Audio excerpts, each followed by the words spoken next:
தகிடதோம் தகதகிடதோம் திருபுதகிடதிலிகிடதோம் ஜகதோம் தஜகதோம் ததகுதி புஜகதோம் தஜகதோம் ததகுதி புஜகதோம் தகிடதோம் தகதகிடதோம் திருபுதகிடதிலிகிடதோம் ஜகதோம் ததிம் ஜகதோம் ததிம் ஜகதோம். மதிய வணக்கங்கள். நம்ம மனிதநாடி யூடியூப் சேனலில் பார்த்துட்டு இருக்கக்கூடிய நேயர்கள் அனைவருக்குமே வணக்கங்கள்.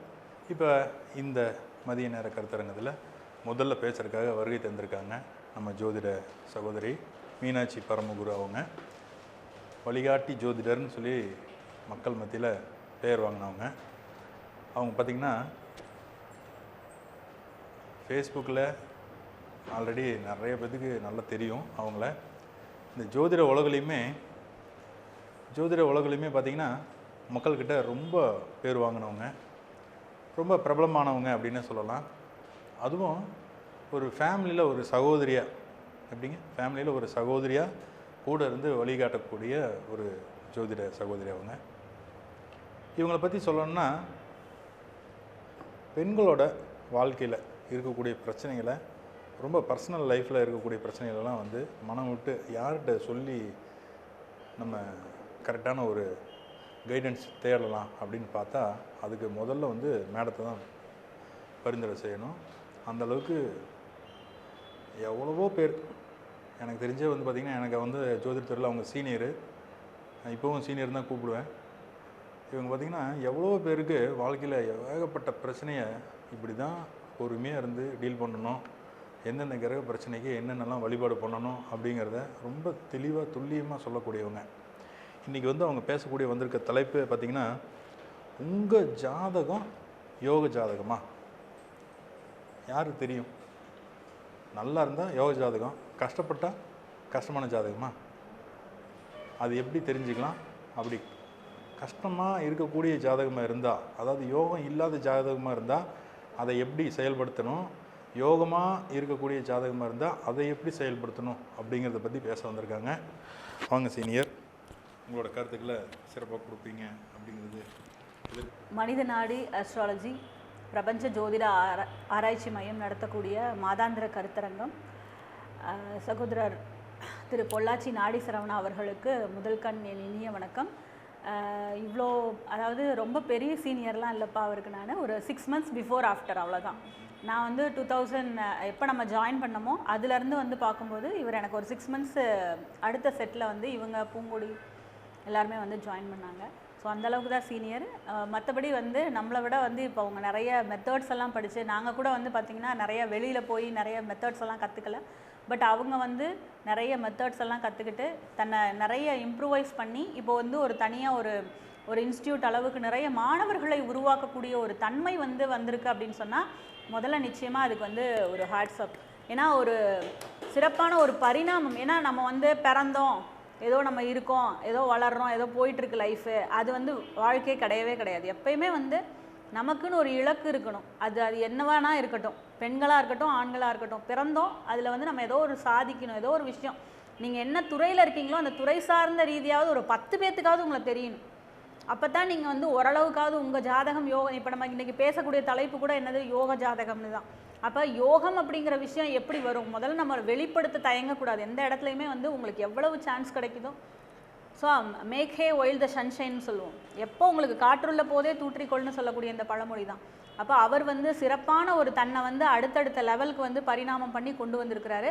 இன்றைக்கி வந்து ஒரு தனியாக ஒரு இன்ஸ்டியூட்டு, ஒரு நம்பர் ஆஃப் ஸ்டூடெண்ட்ஸ் வந்து அவரை வச்சுருக்காங்க. நம்ம ஏற்கனவே அந்த ஸ்டூடெண்ட்ஸ்க்கு வந்து அவங்களுக்கு வந்து பரிசளிப்பு விழா அந்த இதெல்லாம் வைக்கும்போது நம்ம வந்திருக்கோம். அப்போ அந்தளவுக்கு வந்து தன்னை அடுத்த கட்ட பரிணாமத்திற்கு வந்து சகோதரர் அவர்கள் கொண்டு வந்திருக்கிறாரு. இப்போ மாதாந்திர கருத்தரங்கத்திற்கு கூப்பிட்டுருக்காங்க. ரொம்ப மகிழ்ச்சி. இன்னுமே வந்து அந்த எப்பயுமே அந்த எளிமை தான் சரவணன்ட்ட ரொம்ப பிடிச்ச விஷயம். எப்பயுமே ரொம்ப எளிமையாக இருப்பார். இந்த எளிமை என்றும் உங்களோட இருக்கணும். இன்னும் நீங்கள் நிறைய பெரிய ஹைட்டுக்கு போகணும்னு சொல்லிட்டு நான் வாழ்த்துக்கிறேன். அதே போல் நம்ம வந்து பெண்கள் அப்படின்னு சொல்லும்போது இந்த ஃபீல்டில் இருக்கிற நிறைய காம்ப்ளிகேஷன்ஸ் எல்லாம் தாண்டி தான் எல்லாருமே வந்துட்டுருக்கோம். ஸோ அந்த வகையில் நமக்கு வந்து எப்பயுமே சப்போர்ட்டாக இருக்கிற குடும்பத்தாருக்கு என்னுடைய நன்றி.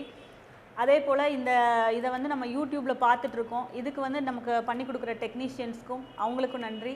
இங்கே உட்கார்ந்துருக்கக்கூடிய உங்களுக்கு நன்றி. அதே போல் இந்த நம்ம கற்றுக் கொடுத்த குருமார்களும் இறைவனும் அவங்க இல்லைன்னா இந்த விஷயம் வந்து இந்த உலகத்துக்கு வந்து நம்மளால் கன்வே பண்ண முடியாது. ஏன்னா என்னதான் நமக்கு அறிவு இருந்தாலும் அந்த அறிவை வந்து தொட்டு காட்டக்கூடியது வந்து குருவினுடைய கையினால தான். எந்த ஒரு நம்ம முன்னாடி வந்து குழந்தையில சாப்பாடு இருக்கும், அந்த சாப்பாடை எடுத்து சாப்பிடணும் அப்படின்னு சொல்லித்தர தாய் கூட நமக்கு ஒரு குரு தான் இல்லைங்களா? அப்போது அந்த விஷயத்தை வந்து நீங்கள் எப்படி நீங்கள் எடுத்துக்கணும், உங்களுக்கு அந்த அறிவை வந்து சுட்டி காட்டக்கூடிய அந்த குருவும் அந்த குருவை நமக்கு தொட்டு காட்டக்கூடிய இறைவனும் தான் வந்து நம்ம உலகத்தில் வந்து மிகப்பெரிய விஷயங்களாக இருக்காங்க. அவங்களுக்கு நன்றி, என் முதற்கண் வணக்கத்தையும் தெரிவித்து கொண்டு இன்றைக்கி வந்து நம்ம சொல்லக்கூடியது வந்து பார்த்தோன்னா யோக ஜாதகம், உங்கள் ஜாதகம் யோக ஜாதகமா அப்படிங்கிற தலைப்பில் வந்து மீனாட்சி தேவி பரமகுருவாகிய திருப்பூர்லேருந்து வந்திருக்கேன். நான் வந்து பேசலான்னு வந்திருக்கேன். வேயிரு தோழிபங்கன் விடமுண்ட கண்டன் மிக நல்ல வீணை தடவி மாசரு திங்கள் கங்கை முடிமேல் அணிந்து என் உளமே புகுந்த அதனால் ஞாயிறு திங்கள் செவ்வாய் புதன் வியாழன் வெள்ளி சனி பாம்பிரண்டு முடனை ஆசரு நல்ல நல்ல அவை நல்ல நல்ல அடியார் அவருக்கு மிகவே. இந்த வாழ்த்து துதியை தினமும் ஜோதிடர்கள் நம்ம வந்து எப்போல்லாம் முடியுமோ அப்போல்லாம் நம்ம சொல்லியே ஆகணும். ஏன்னா இந்த நவகிரகங்களுடைய நல்லாசி நமக்கும் இருக்கணும், நம்மக்கிட்ட வரக்கூடிய வாடிக்கையாளர்களோட வாழ்க்கையில் வெற்றி அடையணும்னா அவங்களுக்கும் இது இருக்கணும். ஸோ அதனால் முடிந்தளவு எல்லோருமே வந்து இந்த நவகிரக துதியை அனுதினமும் சொல்லணும் அப்படின்னு சொல்லி என்னுடைய ஒரு ரிக்வெஸ்ட்டாக வச்சுக்கிறேன். உங்கள் ஜாதகம் யோக ஜாதகமா? யோகம் அப்படிங்கிற விஷயம் முதல்ல எங்கேருந்து வருது, அதோட பேஸ் என்ன எப்படிலாம் இருந்தால் யோகம்? இப்போ நம்ம வந்து ஒரு சிலரை பார்ப்போம், அவங்களுக்கு என்னப்பா சுக்கிரதசை, அவங்களுக்கு என்னப்பா அவன் ஜாதகம் யோக ஜாதகம், அவனுக்கு அடிக்குது ஜாக்பாட்டு. ஸோ இந்த வார்த்தைகள்லாம் நம்ம பயன்படுத்த தெரிஞ்சிருக்கும். இதெல்லாம் வந்து ஒரு கலோக்கியலாக நம்ம போகிற போக்கில் ஒரு லாங்குவேஜில் நம்ம சொல்லிட்டு போவோம். ஆனால் ஒரு ஆஸ்ட்ராலஜிக்கலாக நம்ம அதை எப்படி பார்க்குறோம், அதை எப்படி நம்ம அணுகணும், ஏன் ஜாதகத்தில் இந்த அமைப்பு இருக்கா அப்படிங்கிறத நான் எப்படி தெரிஞ்சுக்கணும்? ஏன்னா இதை வந்து தான் ரொம்ப முக்கியம். நீங்கள் வந்து போகிற போக்கில் ஒரு மனிதரை பார்த்தோன்னே அவங்ககிட்ட பணம் இருக்குது, அவங்க நல்லா டீக்கா டஸ்ட் பண்ணிக்கிறாங்க, நல்லா அவங்கள்ட்ட என்ன பிரச்சனை இருந்தாலும் சரி வெளியில் தெரிய மாட்டேங்குது, சிரித்து சந்தோஷமாக கடந்து போயிடுறாங்க, அவங்க வந்து வேறு லெவலில் ரீச் ஆகிட்டாங்க, திடீர்னு ஷார்ட் பீரியடில் ரீச் ஆகிட்டாங்க, இது எல்லாமே யோகம்தான். இதெல்லாம் அந்தந்த டைமில் யோகம்.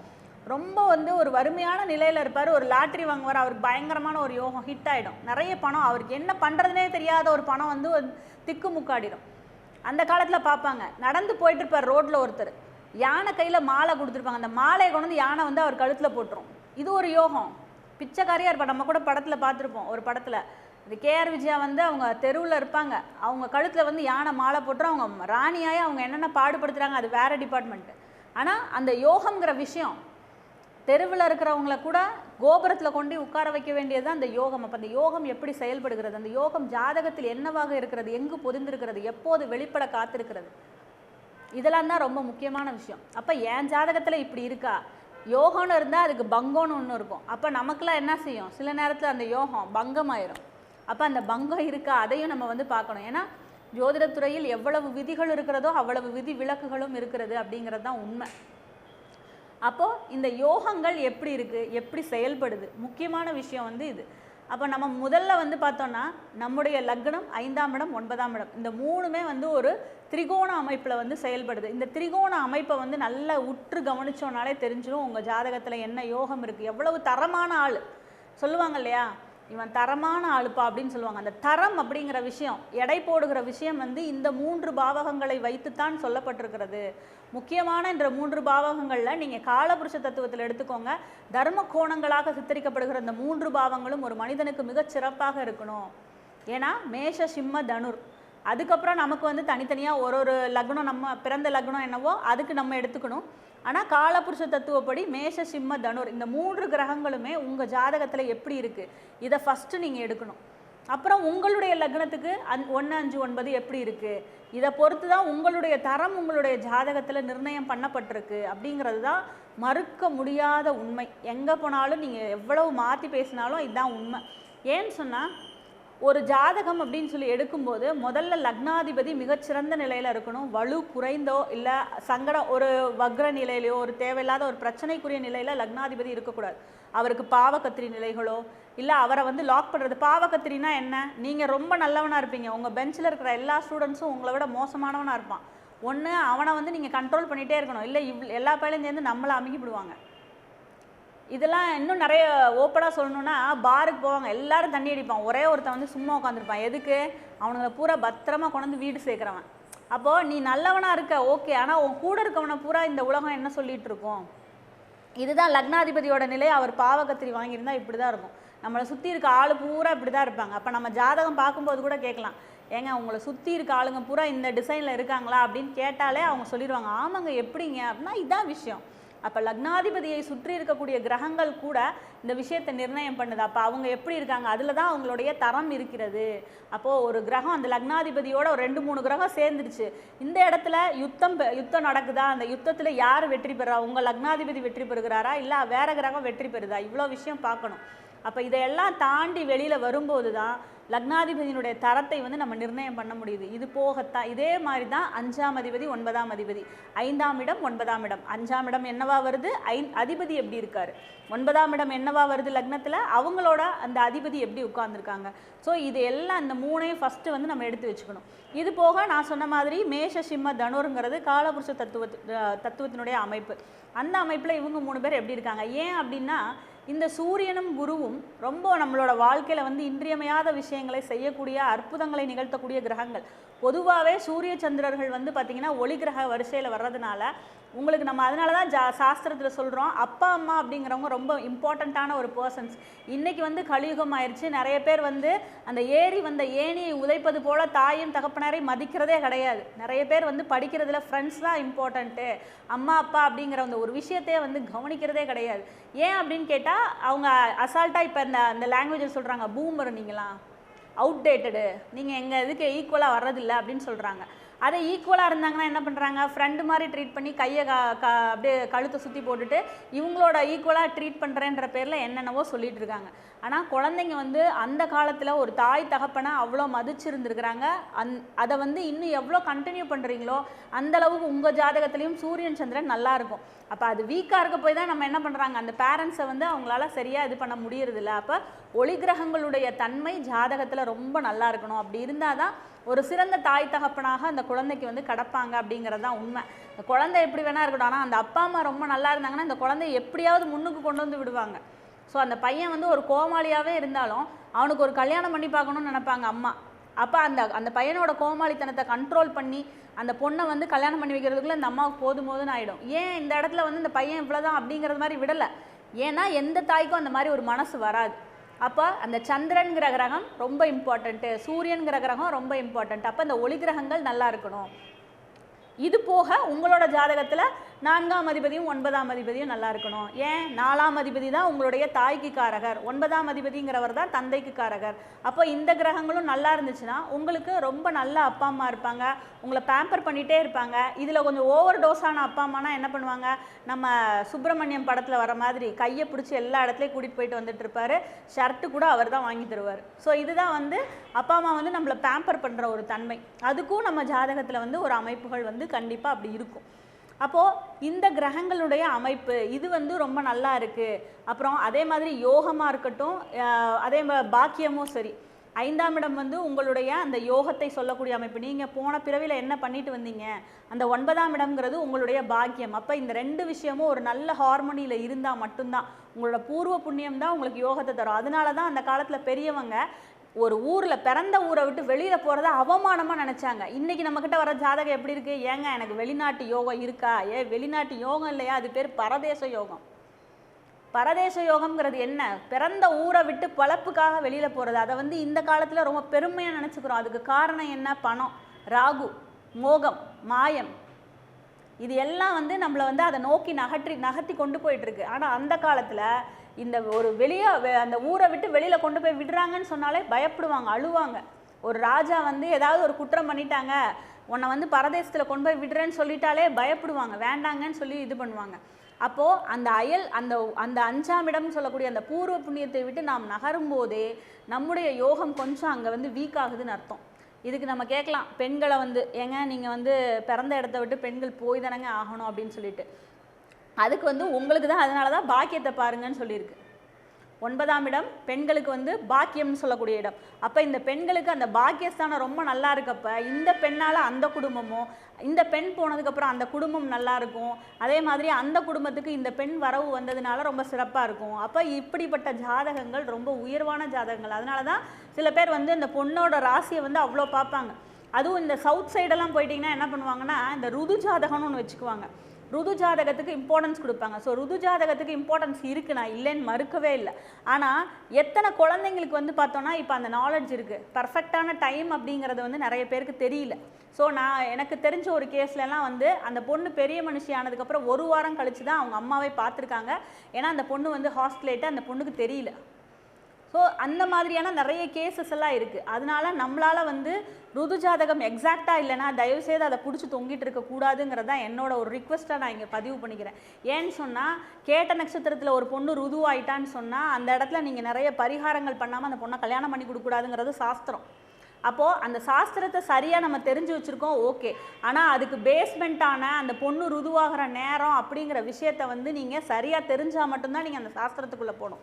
இல்லையா நீங்கள் வந்து ப்ராப்பராக உங்கள் வீட்டில் நீங்கள் என்ன சடங்கு சம்பிரதாயம் பண்ணுறீங்க, ஒரு பொண்ணு பெரிய மனுஷியானா என்ன சடங்கு சம்பிரதாயம் பண்ணுறீங்களோ அதை பண்ணிவிட்டு சுவாமிக்கு உங்களோட குலதெய்வத்துக்கு அம்மா நல்ல நேரமோ கெட்ட நேரமோ நீ தான் பார்த்துக்கோன்னு சொல்லி விட்டுருங்க. அதை விட்டுட்டு அதுக்குன்னு ஒரு ஜாதகத்தை எழுதி வச்சு வர்ற பையனுக்கு வந்து அதை மேட்ச் பண்ணிட்டு இருக்காதீங்க. அது ரொம்ப கஷ்டமான ஒரு செயல். ஏன்னா நான் டைம் தெரியாதவங்களுக்கு மட்டும்தான் நான் அதை சொல்லிட்டு இருக்கேன். டைம் எக்ஸாக்டாக தெரியும்னா நோ இஷ்யூஸ், அதில் பிரச்சனையே கிடையாது.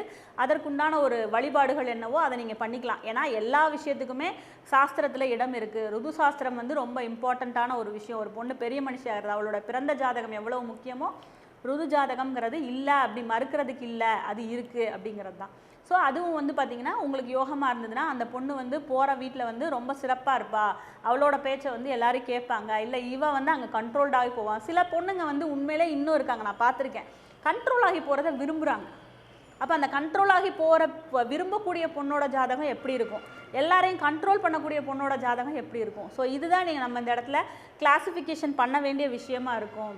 அதே போல் இன்னும் எனக்கு வந்து எப்பயுமே ட்ரெஸ்ஸுக்கோ இல்லை வந்து எனக்கு வந்து ஒரு நான் போடுற ட்ரெஸ்ஸுக்கும் சரி நான் சாப்பிட்ற சாப்பாடுக்கும் சரி என்றைக்கும் எனக்கு துன்பம் வந்துடாமல் இருக்கணும் இறைவான்னு சொல்லி நிறைய பேர் வேண்டுவாங்க. இப்படி இருக்கணும்னா உங்கள் ஜாதகம் எப்படி இருக்கணும், ஒரு நாம் டெய்லி வியர் பண்ணுறோம் ட்ரெஸ்ஸு, அதே மாதிரி நம்ம டெய்லி சாப்பிட்றோம், இது வந்து எப்பயுமே குறைவில்லாத ஒரு நல்ல ஒரு உணவு. அதே மாதிரி நம்ம ஒரு சமுதாயத்தில் வந்து நம்மளை ஃபஸ்ட்டு அங்கீகாரம் பண்ணுறதே நம்முடைய உடையும் நம்முடைய தோற்றமும் தான். அப்போ இந்த உடைக்கும் உணவுக்கும் பஞ்சமில்லாத ஜாதகம் எப்படி இருக்கும் அப்படின்னு சொன்னீங்கன்னா உங்களுடைய லக்னாதிபதி உபய வீடுகளில் இருந்ததுன்னா கண்டிப்பாக உங்களுக்கு அந்த யோகம் இருக்குது. அப்போ உங்கள் லக்னாதிபதி ஃபஸ்ட்டு உபய வீடுகள்னால் என்ன, நீங்கள் வந்து மிதுனம் கன்னி தனுர் மீனம் இந்த உபய வீடுகளில் லக்னாதிபதி இருக்க பெற்றவர்களுக்கு எப்பயுமே இந்த தொந்தரவில்லை. அவங்க வந்து டிக் அடிச்சுக்கலாம், நமக்கு வந்து எப்பயுமே இந்த உடையோ உணவோ. அப்போ மற்றவங்க திடீர்னு வந்துடுவாங்க, ஏங்க எங்களுக்கெல்லாம் என்னங்க பண்ணுறீங்க அப்படின்னா அதெல்லாம் ஒன்றும் இல்லை, நீங்கள் பயப்பட வேண்டாம், உங்களுக்கு எப்படியாவது வேறு வழியில் அந்த யோகம் கிடச்சிடும். சரிங்களா? ஸோ இந்த மாதிரி ஒரு உபய வீடில் இருந்துச்சுன்னா இவங்க என்றைக்குமே பயப்பட வேண்டாம். அதாவது இவங்களுக்கு எப்படி தெரியுமா ஒரு யோகம் இருக்கும், இவங்க வெளியூருக்கு போவாங்க, அங்கே கூட இவங்க ரிலேஷன் யாராவது இவங்களை இன்வைட் பண்ணி வீட்டில் அவங்க வீட்டு சாப்பாடு மாதிரியே கொடுப்பாங்க, வேறு ஒன்றும் இல்லை. நீங்கள் என்ன பண்ணுவீங்க, இதே மற்ற வீடுகளில் இருக்கிறவங்களுக்கு நீங்கள் வெளியூர் போகும்போது சாப்பாட்டுக்கோ இல்லை ட்ரெஸ்ஸுக்கோ ஏதோ ஒரு பிரச்சனையாகும், ஏதாவது ஒரு சின்ன சின்ன சங்கடங்கள் வரும். அது எப்போ வரும், உங்களோட ஜாதகத்தில் மோசமான நேரம் வரும்போது தான் வரும். எல்லா நேரத்துலையும் நீங்கள் கஷ்டப்பட்டே இருக்க மாட்டீங்க, எப்பயாவது மோசமான நேரங்கள் வரும்போது மட்டும்தான் உங்களுக்கு தொந்தரவு வரும். மற்றபடி இந்த உபய வீடுகளில் லக்னாதிபதி இருக்க பெற்றவர்களுக்கு வந்து பார்த்தோன்னா உணவு உடைக்கு எப்பயுமே தொந்தரவு இருக்காது, ஒரு தர்த்திரம் இருக்காது. அவங்ககிட்ட எப்பயுமே நல்ல பீரோ திறந்தாலே இந்த 500 சேலை வச்சுருக்காங்க என் பொண்டாட்டின்னு சொல்லி சொல்லுவாங்க இந்த இதிலெல்லாம் வந்து பார்க்கும்போது. ஓகேங்களா? அப்போ அந்த மாதிரி இருக்கிறவங்க அந்த மகராசிகளுடைய ஜாதகத்தை எடுத்து பாருங்கள், அவங்களுக்குலாம் வந்து லக்னாதிபதி உபயத்தில் இருப்பாங்க. அப்போ இப்படி இருந்துச்சுன்னு சொன்னால் இந்த யோகம் நல்லா வேலை செய்யும் அப்படிங்கிறது தான் ஒரு சிறப்பான விதி. இன்னும் ரொம்ப டாப்பில் இருக்காங்க, டாப் நாச்சில் இருக்காங்க, ஒரு சிறப்பான ஒரு தொழிலுக்கு போனால் அந்த தொழிலில் அவர் தாங்க உச்சம், ஒரு எந்த ஃபீல்டில் கால் வைக்கிறாரோ அதில் ரொம்ப உச்சமாக இருக்காருங்க அப்படின்னு சொல்லும்போது நீங்கள் நல்லா கவனித்து பார்த்தீங்கன்னா அவர்களுடைய ஜாதகத்தில் தர்ம கர்மாதிபதி யோகம் வந்து ரொம்ப சிறப்பாக இருக்கும். 9, 10ஆம் அதிபதிகள் இணைவு ரொம்ப தரமான ஒரு இணைவாக இருக்கும். இந்த 9, 10ஆம் அதிபதிகள் இணைவது மட்டும் முதல் தரமான தர்ம கர்மாதிபதி யோகம் இல்லை, அவங்க இணையும் போது இவங்க யாரோ ஒருத்தர் ஆட்சியோ உச்சமோ பெற்றாங்கன்னு வச்சுக்கோங்களேன், அதுதான் ரொம்ப சிறப்பாக முதல் தரமாக வேலை செய்யும். சரிங்க, தொழில் பற்றி பேசுகிறோம் இல்லையா, அப்போ இங்கே இன்னொரு கூடுதலான ஒரு விதி எடுத்துக்கோங்க. எப்படி எடுத்துக்கலாம், சனி எங்கே உட்காந்துருக்காரோ அவருக்கு 9, 10ஆம் அதிபதிகளை எடுத்து பாருங்கள். இவங்களும் பார்த்தீங்கன்னா சிறப்பாக 2 பேரில் யாரோ ஒருத்தர் ஆட்சி உச்சம் ஆயிட்டாங்கன்னு வச்சுக்கோங்க, அவங்க தான் ரொம்ப டாப் நாச்சில் இருக்கக்கூடிய ஒரு தொழிலதிபர்களாக வலம் வருகிறார்கள்ங்கிறது தான் மறுக்க முடியாத உண்மை. நீங்கள் லக்ஷ்மி மிட்டல் ஜாதகத்தையோ இல்லை நம்ம டாட்டா அவரோட ஜாதகத்தையோ எடுத்து பார்த்துக்கோங்க. நான் ஆல்ரெடி இந்த இதை வந்து தொழிலுக்கான ஜாதகங்கள் பற்றி பேசும்போது இந்த வீடியோவில் நான் வந்து பேசியிருக்கேன். அப்போது அவங்க ஜாதகத்தை எடுத்து பார்த்தீங்கன்னா இந்த ரூல் ரொம்ப சிறப்பாக இருக்கும். என்னங்க, லக்னத்துக்கு 9, 10ஆம் அதிபதிகளுடைய இணைவு இல்லையா, சனிக்கு 9, 10 எடுத்துக்கோங்க. அவங்க 2 பேரில் யாராவது ஒருத்தர் ஆட்சியோ உச்சமோ அடையும் போது அவர்கள் தாம் என்ன ஒரு தொழில் பண்ணுறாங்களோ, என்ன ஒரு பிஸ்னஸில் இருக்காங்களோ அந்த பிஸ்னஸில் அவங்க டாப் நாச்சுக்கு போயிடுவாங்க. நல்ல ஐடியாஸ் இருக்கும். என்ன, ஒரு தொழிலில் சிறக்கிறது அப்படிங்கிறது ஒரு சாதாரணமான விஷயம் கிடையாது. அவங்க வந்து ஒரு 100, 150 பேர், ஒரு 1000 பேர் அவங்கள நம்பி இருப்பாங்க. ஏன்னா அந்த மாதிரி இருக்கவங்க அத்தனை பேர்த்துக்கும் சோறு போட்டு தன்னுடைய குடும்பத்தையும் காப்பாற்றி இந்த அவங்கள சுற்றி இருக்கவங்களையும் காப்பாற்றக்கூடிய ஜாதகங்கள் இப்படித்தான் வலுத்திருக்கணும். அப்போ இந்த மாதிரி ஒரு ரூல் இருக்கும்போது அவர்களாலேயும் சாதிக்க முடியும். அது ஒரு யோகம் அப்படிங்கிறது தான். அடுத்து பார்க்கும்போது உங்களுடைய ஜாதகத்தில் முதல்ல வந்து உங்களோட லக்னாதிபதி. அப்போ அந்த லக்னாதிபதியோட சாரத்தில் எவ்வளோ கிரகங்க இருக்குது, 5ஆம் அதிபதியோட சாரத்தில் எவ்வளோ கிரகம் இருக்குது, 9ஆம் அதிபதியோட சாரத்தில் எந்த கிரகம் இருக்குது, இதெல்லாம் நீங்கள் லிஸ்ட் அவுட் பண்ணணும். ஏன்னா இவங்க தான் உங்களுக்கு ரொம்ப நன்மை செய்ய போகிறாங்க. இன்னும் ரொம்ப முக்கியமாக நுண்ணிய அளவில் போகணும் அப்படின்னு பார்க்கும்போது நீங்கள் ஒரு மேஷ லக்னம்னு வச்சுக்கோங்களேன். மேஷ லக்னம்னா யார் யார் உங்களுக்கு ரொம்ப சிறப்பாக இருக்கணும், உங்களுக்கு செவ்வாய் நல்லா இருக்கணும், சூரியன் நல்லா இருக்கணும், குரு நல்லா இருக்கணும். இந்த 3 பேர் நல்லா இருந்துட்டாங்கன்னு வச்சுக்கோங்களேன், மற்ற யார் எப்படி இருந்தாலும் நீங்கள் கவலைப்பட வேண்டிய அவசியம் இல்லை. ஏன், செவ்வாங்கிறவர் உங்களுடைய லக்னாதிபதி, சூரியன்கிறவர் உங்களுடைய பஞ்சமாதிபதி, இந்த குரு அப்படிங்கிறவர் உங்களுடைய பாக்கியாதிபதி. அப்போ இந்த 3 பேரும் ரொம்ப சிறப்பாக உட்காந்துட்டாங்கனால மற்ற எல்லாரையும் என்ன பண்ணுவாங்க, இழுத்து கொண்டு வந்துடுவாங்க. புரியுதுங்களா? அப்போது இந்த ஒரு நம்ம ஜாதகம் எப்படி இருக்கும். இப்போ மேஷ லக்னத்துக்கு இப்படி சொல்லிட்டோம். இதே நீங்கள் ரிஷப லக்னம்னு எடுத்துக்கிட்டால் அங்கே யார் வருவா, சுக்கிரன் வருவார், புதன் வருவார், சனி வருவார். அப்போது இதையே நீங்கள் வந்து அருளணி பொருளணியாக பிரிச்சுக்கோங்க. அப்போ அருளணி பொருளணின்னு பிரிக்கும்போது அருளணின்னு சொல்கிறவங்க இவங்க 3 பேர் தான். யார், சூரியனும் செவ்வாயும் குருவும். இங்கிட்டு பொருளணின்னு சொல்லும்போது சுக்கிரன் புதன் சனி. நீங்கள் வந்து எப்பவுமே ராகு கேதுவை நடுவில் நிப்பாட்ட வேண்டாம். அவங்க 2 பேர்த்தையும் கொஞ்சம் தள்ளி வச்சுக்கோங்க. அவங்க வந்து எப்போ பலன் தருவாங்கங்கிற ஒரு ரூல் இருக்குது, நம்ம அதில் பார்த்துக்கலாம். இந்த 7 பேரில் இந்த 3 பேரை பிரிச்சுட்டோம். இங்கே வந்து புதன் என்ன பண்ணுவார்னா, தனியாக ஒரு பாவிகளோட சேராத புதன் வந்து இந்த குரூப்போட சேர்ந்துக்குவார். யார், குரு சூரியன் செவ்வாயோட சேர்ந்துக்குவார். பாவிகளோட சேர்ந்த புதன் இந்த குரூப்புக்கு வந்துடுவார். இதே வந்து வளர்பிறை சந்திரனாக இருந்தால் அருளணிக்கு வந்துடுவார், தேய்பிறை சந்திரனாக இருந்தால் பொருளணிக்கு வந்துடுவார். அப்போ பொருளணிங்கிறது என்னங்க, வேறு ஒன்றும் இல்லை. நீங்கள் இப்படி சிம்பிளாக எடுத்துக்கோங்க. நமக்கெல்லாம் வந்து சாமியை சொன்னால் தான் ரொம்ப புரியும் இல்லைங்களா. சிவனையும் பெருமாளையும் எடுத்துக்கோங்க. சிவன் என்ன பண்ணுவார், அபிஷேகம் அவருக்கு ஊற்றிக்கிட்டே இருப்பாங்க. பிரதோஷத்தில் போனீங்கன்னா அந்த அபிஷேகத்தில் குளிச்சுக்கிட்டே இருப்பார். பெருமாள் வந்து ரொம்ப ரேருங்க. அவர் வந்து என்ன பண்ணுவார், நம்மளை மாதிரி ஆள் ஓடிக்கிட்டே இருக்கணும் அவருக்கு. அதாவது அதுக்காக நீங்கள் உடனே என்ன பார்க்கக்கூடாது. பெருமாள் வந்து ஓடிக்கிட்டே இருப்பார். அதாவது நம்மளை மாதிரி இப்போ தொழில் முக்கியமாக இருக்கிறவங்களுக்கு என்னது, முக்கியமாக அவங்க கால நேரம் பார்க்க மாட்டாங்க. ஸோ அந்த பெருமாளுக்கு வந்து அந்த தீர்த்தத்தை விட அவருக்கு வந்து அலங்காரத்தின் மேலே தான் ரொம்ப நாட்டம். அதுதான் பொருளணி. அப்போ நீங்கள் பெருமாளை வணங்க என்ன பண்ணுவோம், உங்களுக்கு வந்து என்ன பண்ணுவார் பெருமாள், அந்த அனுகிரகம் கொடுத்துக்கிட்டே இருப்பார். உங்களுக்கு வந்து தொழில் நல்லாயிருக்கும், உங்களுக்கு வந்து பிஸ்னஸ் நல்லாயிருக்கும். மகாலட்சுமியையும் பெருமாளையும் வணங்குறவங்க வீட்டில் என்ன இருக்கும், செல்வம் பொங்கி வழியும். இதே சிவனை ஃபாலோ பண்ணுறவங்க வீட்லேயும் இருக்கும். ஆனால் அவங்களுக்கு அது மேலே பற்று இருக்காது. அவங்க என்ன பண்ணுவாங்க, அள்ளி விட்டுட்டே இருப்பாங்க. அன்னதானத்துக்கோ மற்ற விஷயங்களுக்கோ. இந்த சிவனை ஃபாலோ பண்ணுறவங்கள நல்லா நோட் பண்ணி பாருங்கள். நீங்கள் சிவனை கும்பிட சிவகணமாகவே ஆகிடுவீங்கன்னு சொல்கிறாங்க. சிவகணம்ங்கிறது என்னங்க, அவங்க வந்து சிவன் என்ன சொல்கிறாரோ அதை வந்து அப்படியே கண்ணை மூடிட்டு என்னவாக இருந்தாலும் என் பிள்ளை அவனை வெட்டினாலும் வெட்டிடுவாங்க. அந்த விநாயகருடைய கதையில் நமக்கு தெரியும். ஏன் பையன் சிவனை, அது உங்கள் பையன்லாம் சொல்ல மாட்டாங்க. அவங்க என்ன சொல்கிறாரு, ஏன்னா சிவனை வணங்க நீங்கள் சிவகணமாகி விடுவீர்கள் அப்படிங்கிறது தான். அப்போ நம்ம எதுக்காக சொல்ல வந்தோம், அருளணி பொருளணியோட கிளாசிஃபிகேஷன். அப்போ இந்த அருளணிக்கு யார், சிவனை தலைவராக போட்டுக்கோங்க. பொருளணிக்கு யார், பெருமாளை தலைவராக போட்டுக்கோங்க. நீங்கள் எந்த லக்னத்தில் பிறந்திருக்கீங்க, நீங்கள் அதை சார்ந்து தான் வருவீங்க. நீங்கள் அருளணியில் பிறந்திருந்தீங்க, உங்களோட லக்னம் அது இருந்ததுன்னா நீங்கள் சாமி சிவன் அந்த குரூப்பை ஃபாலோ பண்ணிகிட்டே இருப்பீங்க. நீங்கள் பொருளணியில் பிறந்திருந்தீங்க, உங்களுக்கு நோக்கம் எப்பயுமே என்னது, பொருளாதாரம், மணி மைண்டட். உங்ககிட்ட அந்த பேசிக்காகவே இருக்கும். நீங்கள் வெளியில் வேணால் காட்டிக்கலாம், ஐயோ இல்லைங்க என் ஜாதகத்தில் அப்படிலாம் இல்லைங்க அப்படிலாம், அதெல்லாம் இல்லை. நாட் உள்ளே இருக்குங்க, உங்களால் வெளிப்படுத்த முடியாது. பட் நீங்கள் உங்கள் லக்னத்திலே அது டிஃபைன் ஆயிடுச்சுங்க. நீங்கள் பொருளாதாரத்துக்காக தான் பிறந்திருக்கீங்க. உங்கள் ஃபேமிலிக்கு நீங்கள் சம்பாரிச்சு கொடுக்கணும். இதில் என்ன உங்களுக்கு வெக்கம். இந்த 12 லக்னத்துக்குமே ஆதாரம் பணம். நம்ம பிறந்திருக்க எல்லாத்துக்குமே தேவை பணம். ஆனால் நீங்கள் பொருளணியில் பிறந்துட்டிங்கன்னா அது வந்து உங்கள் மைண்டுக்குள்ளே ஓடிக்கிட்டே இருக்கும், ஊறிக்கிட்டே இருக்கும். இவங்க என்ன பண்ணுவாங்க, இந்த அருளணியில் பிறந்தவங்க சேர்த்துருவாங்க, பணம் நல்லா சேர்ப்பாங்க, சூப்பராக சிறப்பாக சேர்ப்பாங்க. ஆனால் மற்றவர்களுக்கு கொடையாளர்கள், தர்மவான்கள் எல்லாத்துக்கும் வந்து கொடுத்துட்டு மிச்சம் இருக்கிறத வந்து தன்னோட வீட்டில் எடுத்துகிட்டு போய் செலவு வச்சுக்குவாங்க. நம்ம ஆளுங்க என்ன பண்ணுவாங்க, பொருளை நீ உள்ள பத்திரமா வச்சுக்குவாங்க. எப்போ தேவையோ ஊரில் உபயம் அப்படின்னு போட்டு அந்த பேர் போடுவோம் இல்லையா, அந்த இடத்துல இவங்கெல்லாம் வருவாங்க. புரியுதுங்களா? ஸோ இதுதான் சிம்பிள் கிளாசிஃபிகேஷன். அப்போது நம்முடைய ஜாதகம் அந்த உபயம் போடுறதுக்காக தான் அவனுக்கு எடுத்து கொடுக்க மனசு வருதுன்னா அவனை பார்க்கணும். அவனை போய் நம்ம என்ன செய்யணும், இந்த குரூப்பில் வந்து பார்த்திங்கன்னா ஒரு 100 பேர் வர்றாங்கண்ணே, 100 பேர் வந்து பார்த்திங்கன்னா இது இருக்குது. அவன் என்ன யோசிப்பான், 100 பேர் வரானா, ஓகே அங்கே ஒரு காப்பி கடையை வந்து நம்ம மாமா விட்டு போட சொல்லுவோம், நம்ம போட்டோம்னா கண்டுபிடிச்சிருவாங்க.